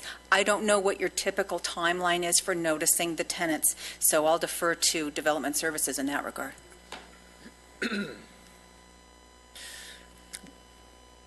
That's my question. How long is the notices? It's consistent with our legal noticing requirements and noticing requirements for mail-outs within certain radius, which is 10 days before the hearing. Okay, so we're safe? Yeah. We agree we'd be safe for the September 19th? I think so. Any other impediments that we should be concerned about? From staff? No, but I'll clarify my last statement because this particular item had an initial study. It had a 20-day notice. But typically for alcohol requests that do not have an initial study with it, it's a 10-day notice. So even at 20 days, it's a matter of reproducing the notice document. Right, we would cover letter and distributing it. Yes. So that, I mean, that could be accomplished in a day or two. Yes. Belt and suspenders. It's all, yeah. Okay. So what's your pleasure, folks?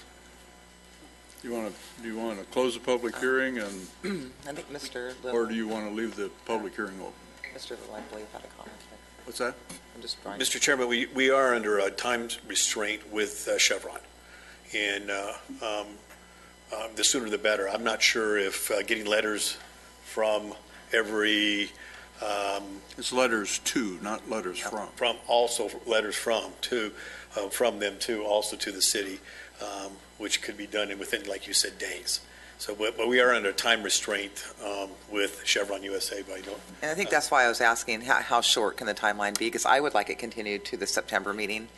I don't want to draw it out to November, December, or January if we don't need to. So no point. So if you folks are interested in continuing or you're interested in taking up the staff's recommendation, you have the choice. Do you have something further, Mr. Is there a way, and I'm not sure that it can be done with the commission, approving the mini market with the later date as far as the beer and wine, so that we can proceed with what we need to do? Is that a possibility? You know, anything's possible. We typically don't legislate from the dais, but we have. So what you're suggesting is to approve a conditional use permit modified to exclude the alcohol beverage sales Because I'm concerned with the time restraint with Chevron USA. I believe that's the applicant's concern too. Yes, sir. Okay, so that, but clearly, either way, it has to be a conditional use permit. If we take the alcohol beverage out of it, it's still a conditional use permit. If the applicant chooses to file an amendment to the conditional use permit, I guess it would be, or a further CUP application for alcohol beverage sales, they could do that at any time. Would that be correct, Ms. Corbett? That would be correct. I suspect that Mr. Little is asking that we somehow sever the two issues in the one CUP, but I'm not comfortable that that's something that this commission can really do. I'm not either, because if at a further hearing, the commission decides that they don't wish to approve the project for whatever reason, whatever finding they make, whether it includes the sale of alcohol beverage or not, then we would not have that ability. Is that what you're suggesting? It is, but also, you know, if you were to vote this evening on approving the mini mart and the gas station as a standalone without alcohol, that's what you're approving. Yes. You can't go back and relitigate any of that, of course, and then are you going to be, it really would need to be a separate application, because then you're only going to be considering the alcohol. So you really would need to sever them, unfortunately. No, I understand. And I understand what you're asking. It's Let's leave it what the members choose to do here. Now we have three opportunities for a decision. Well, wouldn't we still have to follow our policy and notice the tenants? We can't get around that, can we? Well, clearly, consistency and uniformity is preferable. If the commission does vote to continue the public hearing in one form or another, obviously my recommendation would be absolutely let's do the tenant noticing in accordance with our standard policy and practice. Okay. Have we wrung this out yet?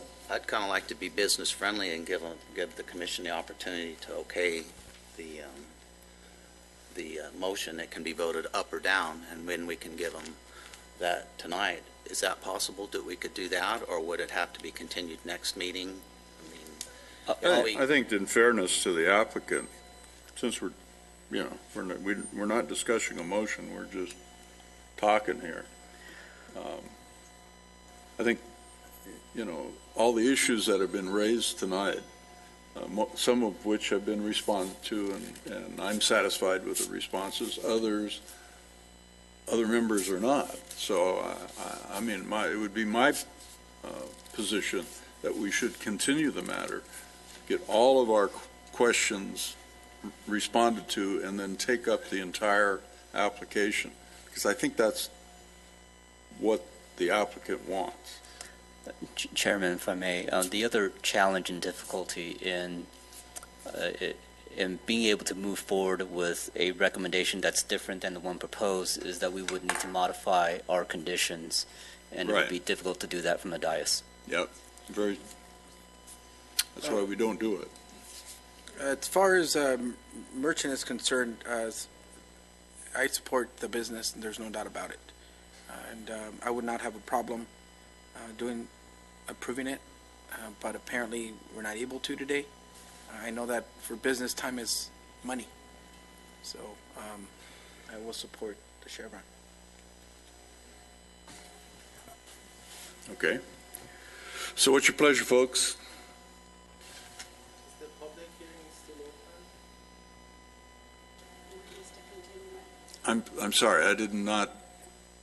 Did you want to speak to us, sir? Is it possible? Yes, thank you. Anything's possible. After you're done telling us who you are and what you want to tell us, if you'd fill out a speaker's card, my name we'd is be David. happy to have that. Thank you. My name is David Shamsian. I'm the franchisee of the Chevron. And I just wanted to let you know that the Chevron originally was going to go on 10th and N, which is city of Palmdale.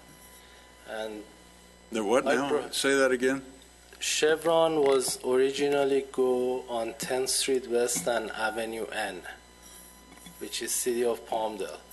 And through the relationship I had with them, and they liking the site more, I convinced them to come to Lancaster, but we are under a time restraint. So I would appreciate anything you could do. Okay, that doesn't answer the question. Your representative said, leave it alone. You're saying, I appreciate whatever you can do. I interpret that to mean we can do, you have no position. So do you have a position, a specific request? I would like to get an approval, if it's possible, for the mini mart so I can go forward with the project and come back, answer your questions regarding ABC, regarding the beer and wine, and you could visit that at a later point so I can get going, because there's the demolition to do on the space. There's a lot of tenant improvement that needs to be done. No, I understand. Clearly understand. Thank you. Thank you. So the public hearing is still open, and based on the applicant's response to the question, it's still staff's position that splitting the baby, in effect, is not a good idea because we don't have conditions addressing that in the staff report. We have conditions that are part of the recommendation that covers alcohol and the regulation of alcohol. If that component were to be removed, we would need to modify our set of conditions to exclude those alcohol conditions or include other conditions that pertain strictly to a mini mart without alcohol. Which are not before us. No. Yes, they're not before us. They're not before us. Okay.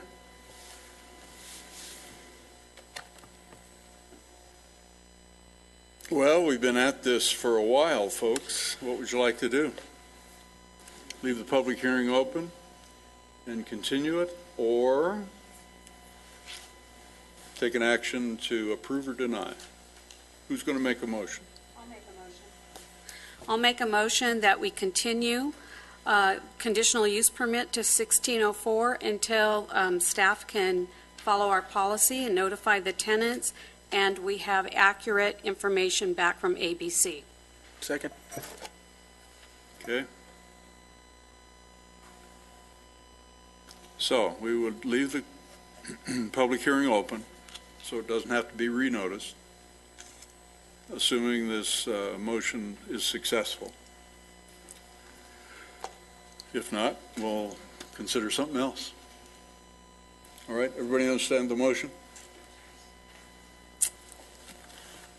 Ready to vote?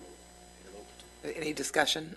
Just real quick, I just want to clarify, because I think the Mr.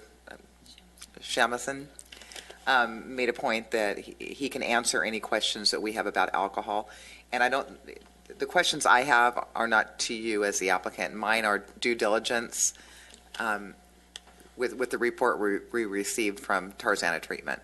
So again, just wanting to make sure that those numbers, at first sight it appears, oh my gosh, alcohol and it's all these offenses, but to see truly if those are alcohol related. So if that makes any sense, it's not questions for you.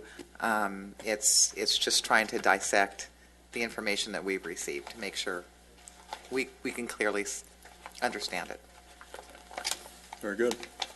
Anything further for anyone? Ready to vote? Please vote.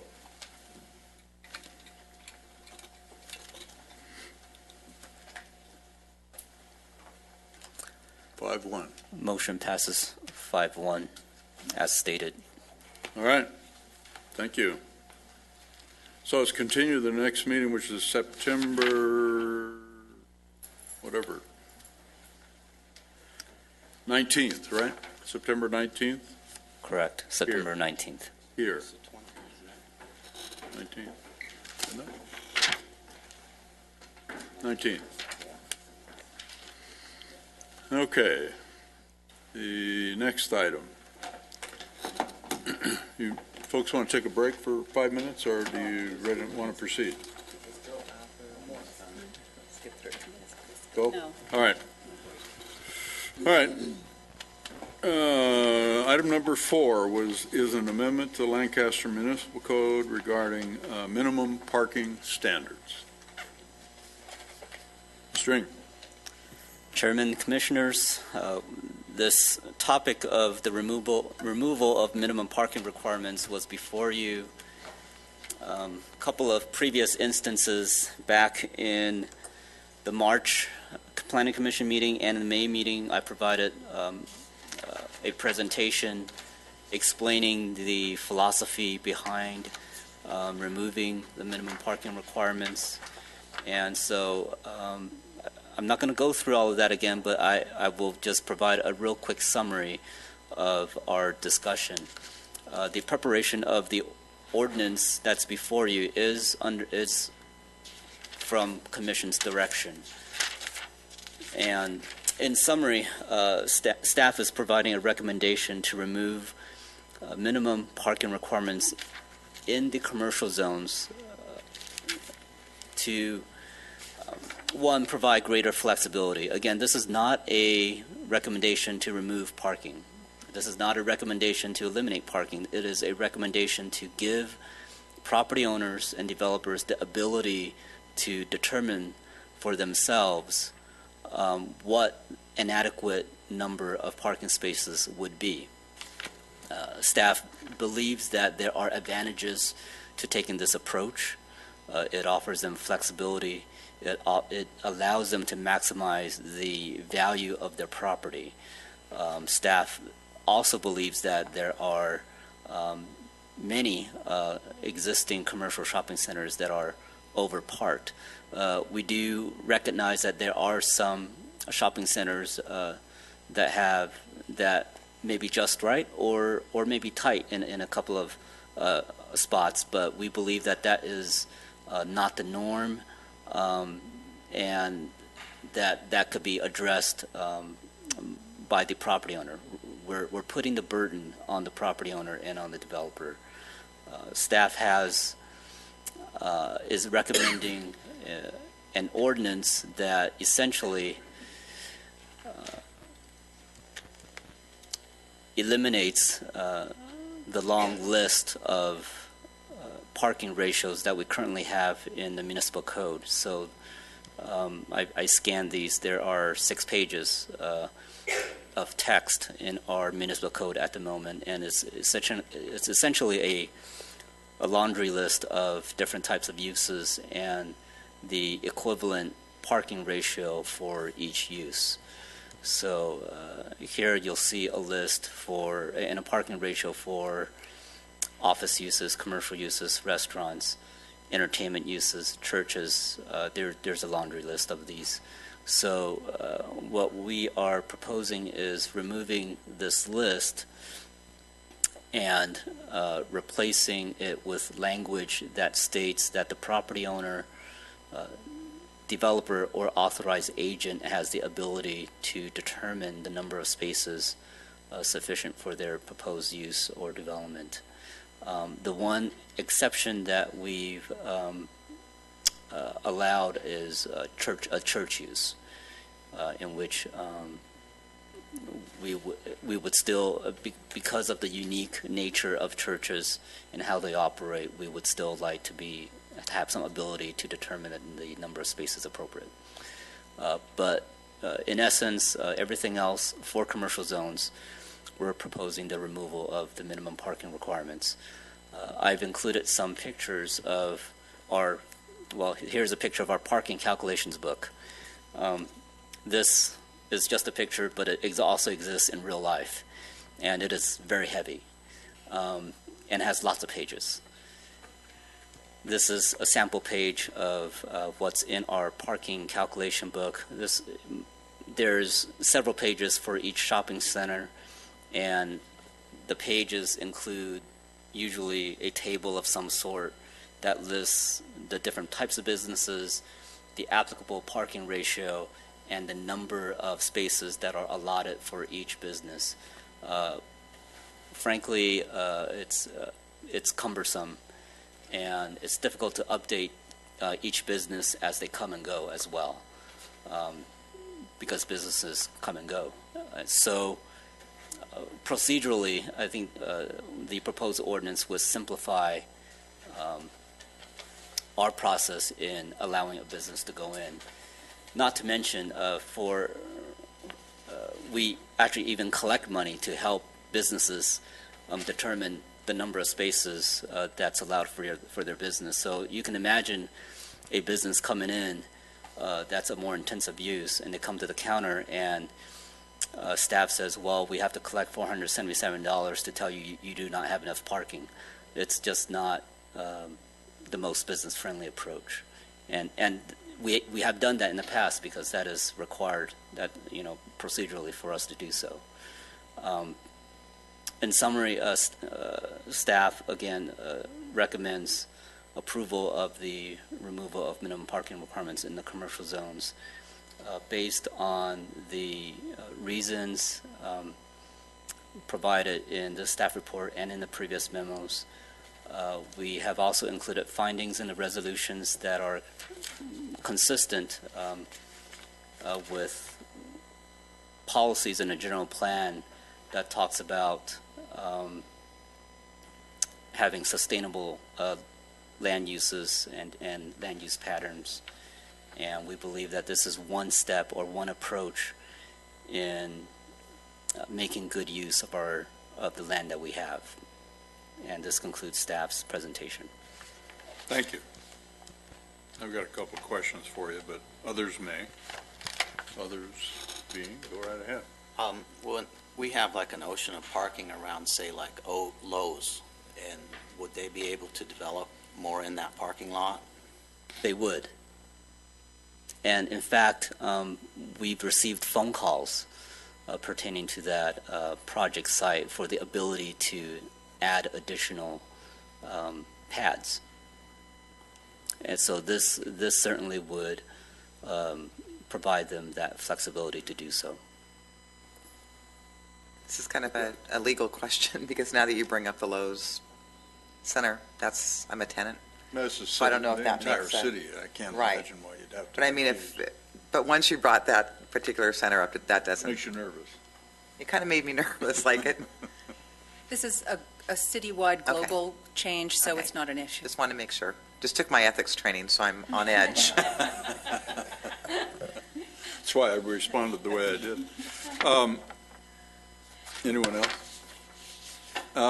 On page, whatever it is, 3 of the ordinance on off-street parking, section halfway down, B, number 1.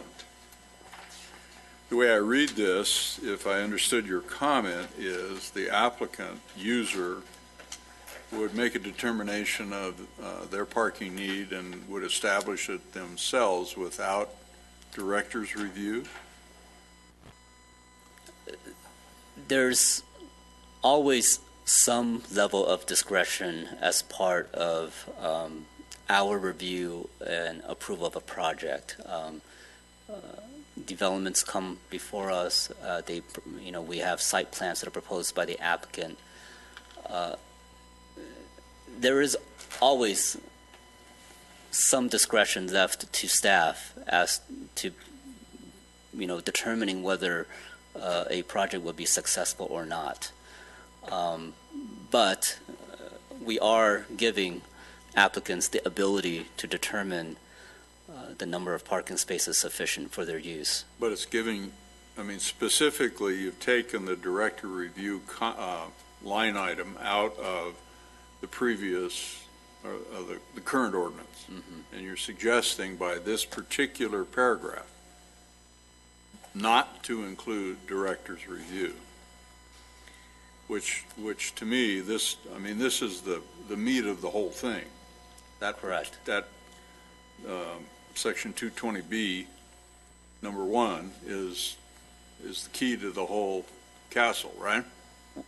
Right. This replaces the list of ratios. And typically, the ratio is staff's leverage in requiring the number of spaces. Without the ratios... And carrying that forward, don't you still want in an ordinance the leverage by including the director's review. The director must make a finding. Otherwise, you have nothing to back you up other than hot air. We're still required to make the finding for adequate parking. It's just not explicit what that number is. It's explicit in the sense that the applicant has the ability to determine what that is, as opposed to staff. But but what authority are you giving to yourself to overrule the applicant? Say you don't agree. Yes, this is uncharted territory, and it's something internally when we discuss it as staff. I acknowledge that we're losing that leverage, and it's. Well, you're all good guys and ladies, so, but circumstances change. Industry changes. You know, we all change. Some of us retire and go away. It's staff's hope that we'll still have a working relationship with applicants and developers, and that the majority of proposals that come before us will have adequate parking, and that there wouldn't be a disagreement on what's adequate. This is really the primary intention is to offer flexibility. That is the primary intention. No, I get that part. Right, and we did not take the approach of what ifs or worst case scenarios, because if we took that approach, we would end back right where we started from. At least philosophically, that's what we came, because there were some, even internally, there were some different opinions among staff, and we did internally ask ourselves, well, what if this or what if that? But speaking for maybe just myself,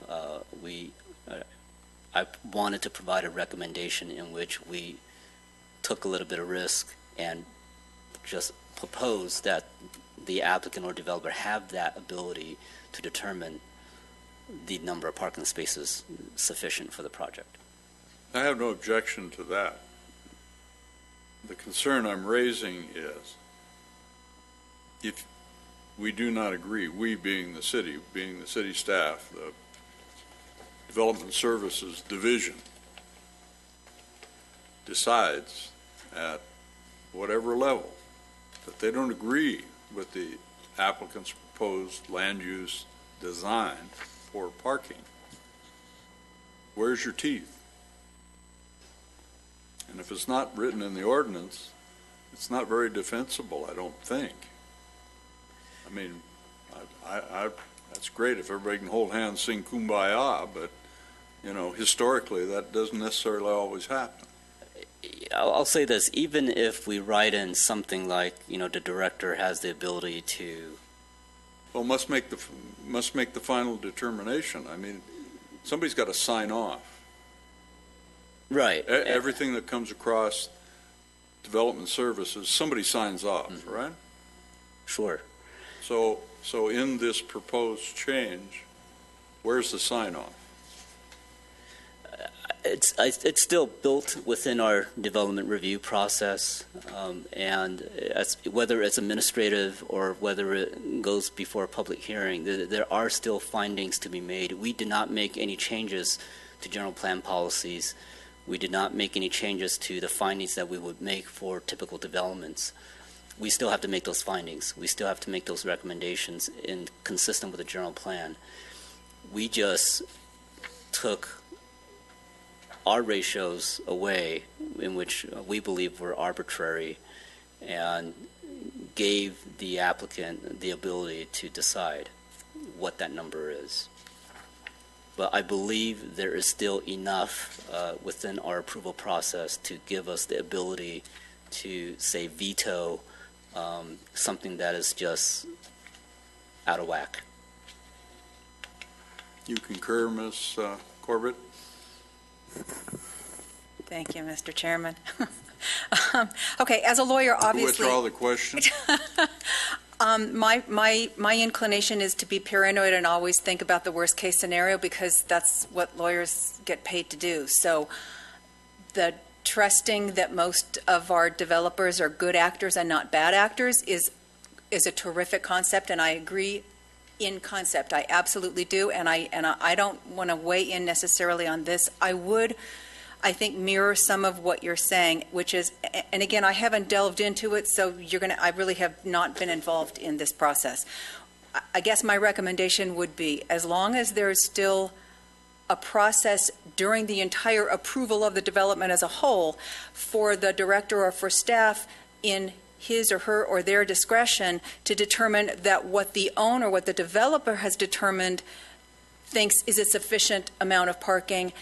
If city staff who has the authority does not believe that that adequately provides the parking that city recognizes might be necessary, that would have negative impacts on residential neighborhoods adjacent or what else have you, that there is the authority to either disapprove it or require changes. So maybe we're not setting express limits, but as long as we can make findings that what they have come up with we do not consider sufficient, that would be my concern. Thank you. Go ahead. It seems like then the developer might come back to you if you said, there wasn't enough. And now I can see where the parking calculations book came from. Is the developer said, show me in writing where your policy is, and why are you making me do this? Why are you making me do this? And it's a defensible position. It may not be very business friendly or market friendly, because the market changes from time to time, as you point out, and it does. And I'll add this, this is kind of our first stab in something that's frankly kind of radical, compared to other jurisdictions. I think it's great, personally. And same here. That's why we're recommending it. And the recommendation to the city council and the members I've spoken to are just, I think it's a great step forward. And the big picture, this is different than many other jurisdictions throughout the country. In nearly every city that you find, you'll find some type of ratio. But we, again, the big picture is that we believe that the ratios that we've had in our code have come at a great expense. We see the vacant parking lots, and those are not to be taken for granted. It's just not vacant parking lots. It's not just visual blight. We see it as fiscally unsustainable. It's not just the asphalt that's on site. It's also the asphalt that's adjacent to these sites that have to be maintained and supported by the local jurisdiction. It's the low-density, sprawling land use patterns that has a cost that ultimately cities would have difficulties in sustaining and maintaining over time. That's kind of the larger context and the bigger picture. And parking requirements is directly related to how cities have grown and developed over time. Very good. Well, you're comfortable on B1 then? Yes. Let's talk about Section 4, the paving or asphaltic concrete. And you have certain depths and substrates and all the rest of it. But there's no discussion of soils reports or engineers' requirements other than Caltrans, and a kind of a general comment about if it's a larger, whatever that means, commercial project, you may need a greater basin paving. So Yeah, this particular section was actually just copied over from the existing code. It was kind of carried over here because there were amendments to references to the parking ratios. It had less to do with wanting to propose or amend specifications regarding the thickness of parking lots or asphalt. Right. 3 over 4 is, and 2 over 4 is pretty, whatever. Move on. Eliminate, under section 6, eliminating the fact that you would not be able to utilize rear parking. This takes that requirement out, and also the ability to access the convenience, the retailer, whatever it is, from rear. So, for instance, if you had a development that had 500 spaces, 100 of them in the rear and 400 of them in the front, or whatever the process would be in your analysis as staff, it's adequate. Employees can park in back like they do at the outlet mall, and the retail customers park in front. There were some existing language in the code that was attempting to address that issue. We have existing shopping centers, say the Target shopping center, where there's several rows of parking behind Target that never gets used. And subsequently, there was language in the code that attempted to address the need to provide parking that's accessible to the entrances. We're asking that the language be removed, not because we don't believe that parking should be distributed in a manner that is most efficient. We do, but we believe that we can address that as part of the development review process. In fact, but again, the removal of the language is to offer flexibility, and we do want to pay attention to the distribution of parking spaces because we believe that it's one factor that plays to whether a shopping center appears to be congested or not. I'll call out the Lowe's shopping center, and that's a shopping center with a lot of parking spaces, but the number of spaces closest to the Chili's restaurant and or the other restaurants just north of there appears to be some congestion, but that's more a result of how the spaces are distributed, where the drive aisles are, and those are the items that staff will always, will continue to pay attention to those details so that it's not just a number of spaces, but where they're located and how accessible they are to each business. Right. That's something that will You've got the setback issues, rear yard setbacks and so forth, and if you're not absorbing those with parking spaces, your structures will be closer to the lot lines, potentially, which then frees up the front of the development for more out parcels. Right. Right? Correct. And so especially more potential revenue for whomever the owner, operator, tenant might be, plus revenue to the city on sales tax. Right, and I'll just add this, this is an approach to quote-unquote right-size parking lots, but in an attempt to right-size the parking lots, we believe that all spaces proposed should be usable spaces. There used to be, I mentioned the parking spaces behind Target.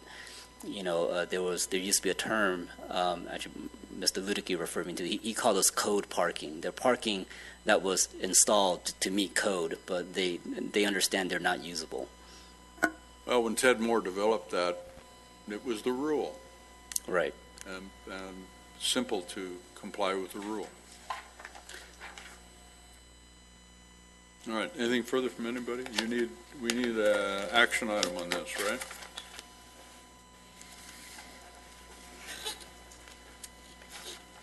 We didn't get any public testimony. Anyone else have any comments? Nope. So what's your pleasure? It was a public hearing, so the public hearing is closed, and we'll consider a motion. I move that we adopt resolution number 16-06, recommending the City Council approve and amendment to Title 17 of the Lancaster Municipal Code, Exhibit A, removing minimum parking requirements in the C commercial and CBD commercial plan development zones. I second. Thank you. Thank you. Anything further? Please vote.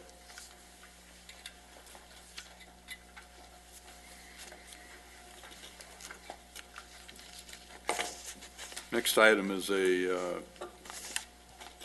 briefing letter from Mr. Ludicky to us regarding tentative map extensions, an issue that had been raised previously. Could you share with us what you'd like to share with us on this? Yes, Chairman, Commissioners. It was brought to the city's attention that the Subdivision Map Act allows for up to 6 years in a number of extensions. City's municipal code allows for initial approval of 2 years for a map and then 3 subsequent extensions of a year for each extension. This has been our approach as consistent with the code for a long time, and there is no recommendation attached to this memo. There's some information included in this memo as to the factors to consider in considering time extensions. Again, the extensions that have come before the Commission the last 18 months, these are maps that were approved back in 2005 and 2006, a good 10 years ago, as a result of the 7 years of automatic state extensions granted by the state. Any extension beyond the 3 years that are granted by the city, anything beyond that, it would essentially offer the potential for tentative maps to remain a good 12, 13, 14 years beyond the date of their original approval. In addition, it's worth considering that there are other approvals that are sometimes tied to a map. Shopping centers, conditional use permits. Granting an extension on a map may also result in an extension for an associated shopping center. Likewise, as you know, our approach to extensions, we update the conditions. We even include design recommendations. We don't take extensions lightly. They're not automatic per se. We want them to conform to the city's latest design standards. And this would certainly impact that approach. Any additional extension beyond what our code requires would impact that approach. And last of all, the current inventory of approved tentative maps. In the last 18 months, we've had some maps expire, but many have remained. Many have gone through the extension process and come before the Commission as a result of public hearing. About 2 years ago, we've had 150 maps on the books. There are now 79 or 80, and these 80 maps comprise of about 9,000 single-family lots.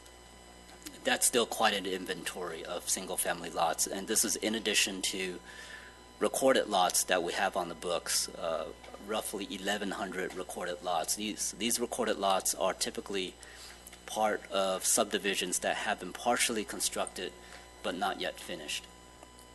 So, given the inventory of recorded lots and the inventory of approved tentative lots,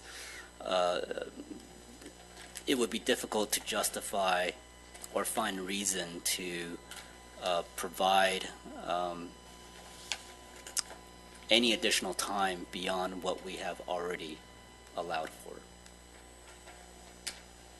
So the ordinance that's currently on the books, if it was our recommendation to modify it to, let's just say, for instance, 2 years initially and 4 one-year extensions, or 1 4-year extension, or 2 2s, or whatever, or leave it alone, that's within the purview of the MAP Act.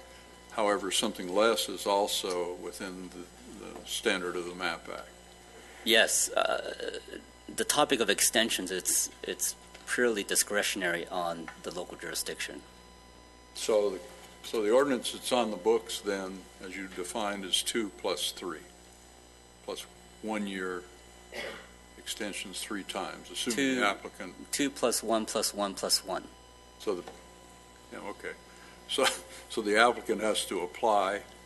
Correct. And of the 15,000 or so maps or lots, about 5,000 of them have melted away because the applicants haven't reapplied for extensions. Correct. Imagine that. So if it's anybody's burning desire to adjust what we've been doing? Nope. Okay, thank you. Appreciate the information. The next 3 items are continued business.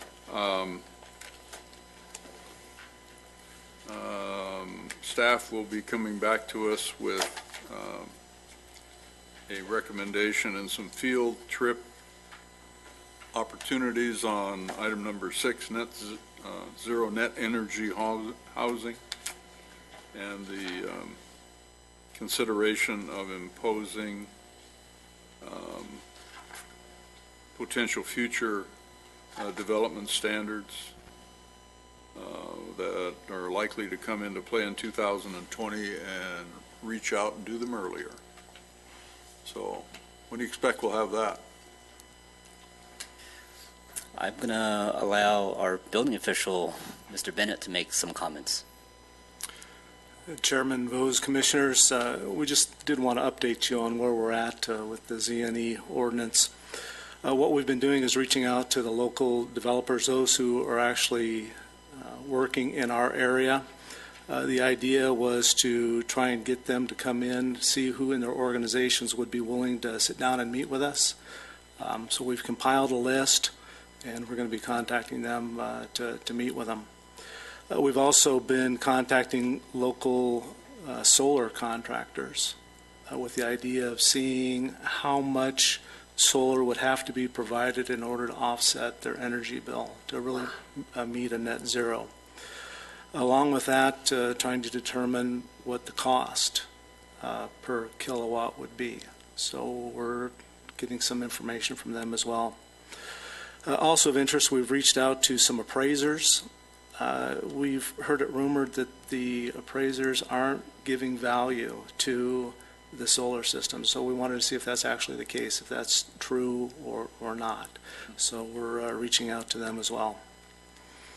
Also, we've received the 2016 code books, which is the code that would be enforced in 2017, so we actually have them in hand, so we can get a chance to take a look at them and see exactly what the code is going to require. So we're figuring that out, and our hope is that in involving the builders, we'll also be able to get their insight and input on what it's going to cost for these energy efficiency measures along with the solar component.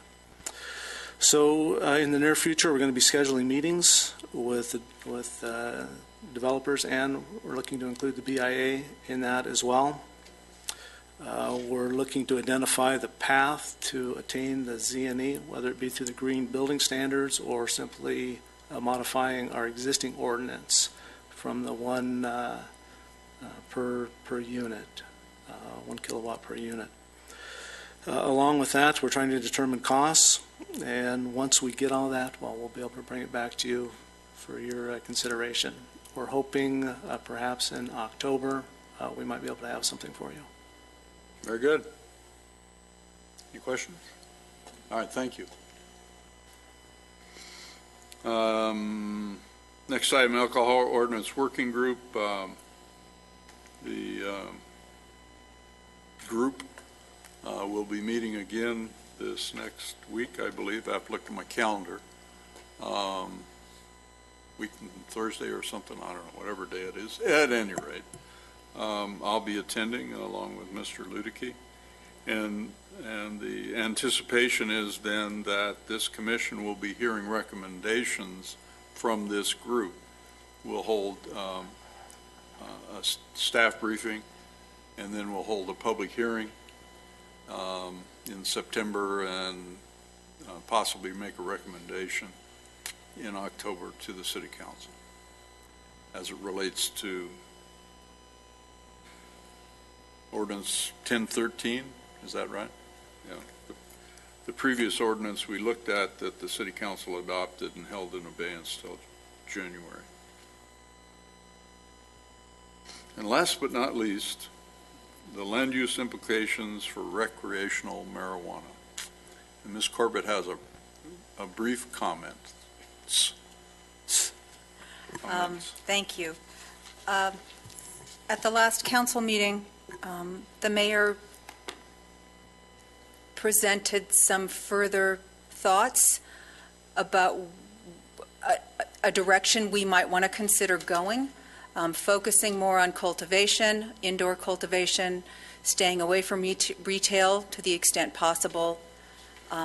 So in accordance with the comments that were made at last week's meeting, I've asked Joy to provide you with copies of the existing Business and Professions Code Section 19332, subsection G 1 through 10 defines various types of cultivation licenses that the Bureau of Medical Cannabis, whatever they're calling themselves these days, are going to be developing. So there are going to be a number of different kinds of licenses for cultivation based on size, quantity, indoor, outdoor, specialty, I guess, versus your generic marijuana. I honestly, I don't know. So those are already in place. And with the Adult Use of Marijuana Act, which is the ballot initiative that will be on the November ballot to legalize recreational marijuana, in addition to the medical that is already legal, one of the new Business and Professions Code sections refer back to these types. The definitions under the new legalization code will mirror these identically. And then there are a few new additional types of licenses. That's the other page you have. It's section 26061. We've highlighted these new types and definitions. It's kind of just a jumping off place for you. I'd like to, at the next meeting, let's have perhaps some greater in-depth discussion about what we're thinking. I do want to just point out a couple of quick things. I spent a chunk of time this afternoon going over the Adult Use of Marijuana Act and really trying to parse out where some of the inconsistencies and contradictions are. And I do have a couple of concerns that I just want to bring to your attention. There would be a new section in the Health and Safety Code, not under the medical marijuana provisions, but preceding those, so it would apply to all marijuana. Bear with me. Let me get my orientation here. What we will be able to do is reasonably regulate possession, transport, sale, purchase, blah, blah, blah, of concentrated and non-concentrated cannabis. We can't completely prohibit it if the ballot initiative passes. With respect to cultivation, a city will be able to completely prohibit outdoor cultivation solely on the grounds of a private residence. Okay. However, that subsection will expire if the Attorney General ever determines that at the federal level it's lawful to have recreational marijuana. So we're back to the contradictions. I'm sorry, I'm not being very articulate. It's been a very long day. The cultivation provisions themselves are still not clear. I think it is clear that we will have to allow indoor cultivation virtually of all sizes. We can reasonably regulate it, so we can, use zoning and business licensing, for example, to regulate it and adopt restrictions and operational conditions and all of those kinds of things, but we can't outright prohibit it should this initiative pass. So that's, I guess, one place that we want to have your conversations going is we're really going to be pretty limited in what we can not allow. I have not had the opportunity yet to look into the distribution of the various taxes, although the ballot summary itself expressly says that most of the funds, they're talking about tens of millions of dollars to potentially exceeding $100 million annually. Most of these funds would be required to be spent for specific purposes, such as substance use disorder education, prevention, and treatment. So again, there's some question about how much raw revenue the city might be able to generate. I am still looking into that. I'll have further detail for you at the next meeting, and I apologize for not having that available to you this evening. So we're moving forward in our analysis. I would really encourage you, if this is where your thoughts are going, to really look at the cultivation language that's there, to start thinking about what might that mean. Are we talking industrial only, like an adult-oriented business? Those kinds of restrictions. So those are some of the things to think about.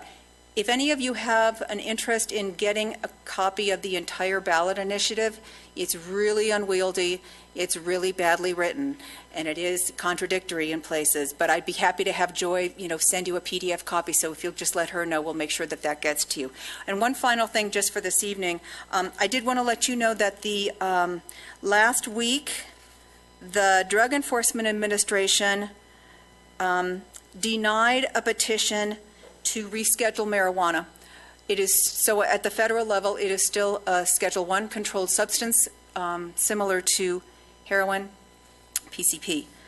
They did, however, broaden or loosen the restriction on entities that can apply to be a grower for medical research purposes. Currently, there's, I think, one university, I think it's the University of Mississippi, that's been essentially the sole licensee under the Fed to be allowed to grow marijuana to be used for various research projects. Since so many states allow medical marijuana and they have this laundry list of the kinds of ailments and disabilities that marijuana is supposedly good for, it really is kind of incumbent on us as a country to do some research, really have enough marijuana so that they can do the research and actually see what does it work on, if it does. So that's actually good progress on the medical marijuana front.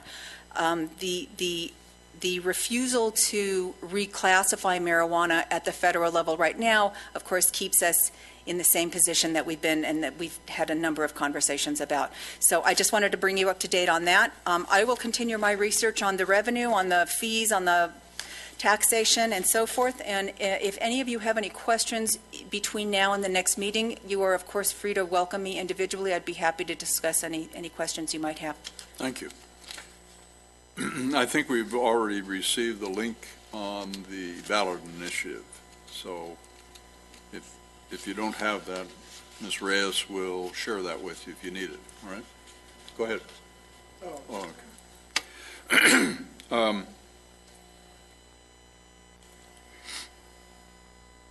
So if I understand you correctly, we cannot preclude the growing harvesting, distribution, or sales, the way the proposed ballot initiative is currently written. We can reasonably regulate, we may not prohibit altogether. Right. And So- there are some quantity limitations to that too, so. Right, but broad brush. We couldn't say, well, in our community, we're not going to allow outdoor growing or indoor growing as a commercial venture. We're not going to allow retail sales in any zone. I mean, we can't do that. With the way it's currently written. Yes, we couldn't ban altogether retail sales. We could have some zoning restrictions, of course, but yes, that is correct. So it's similar to any other restriction. It can't be unreasonable. It has to be reasonable. And courts have held what reasonableness is, right? Yes, and reasonableness can, of course, vary from issue to issue and from court to court. Yep. Okay. All right. So if local government decides that they don't want retail sales of marijuana, whatever class it may be, they must allow it somewhere in a reasonable fashion, similar to other businesses. To some extent, similar to other businesses. The regulations that a local jurisdiction is authorized to impose cannot be so onerous as to essentially make it impossible for there to be retail sales of marijuana in that jurisdiction. All right. How does that impact our parking new regulation? Never mind. I couldn't resist. There was a segue there. I couldn't resist, right? All right, very good. Thank you. Any other questions from anybody? Time to get done. Director's announcements. I should have excused our planning director, Brian Ludicky, much earlier, but he's having fun on vacation. Oh, have you had a report or anything? How's it going? He's sent some pictures, and the pictures he sent looks like he's having a good time. That's great. But I don't have any additional comments. Thank you. Anything for the commission's agenda from anyone? No? All right. There are no public here tonight to address us, so there's no need to announce public from the floor. Anything further from staff? Nope. All right. Thank you all. And we stand adjourned for the meeting of, well, a special meeting for agenda review Monday, September 12th, 2016, 5:30 p.m. in the Parks, Recreation, and Arts Conference Room here at City Hall. Thank you for all your work and your patience tonight. Nearly a 3-hour meeting. Thank you all.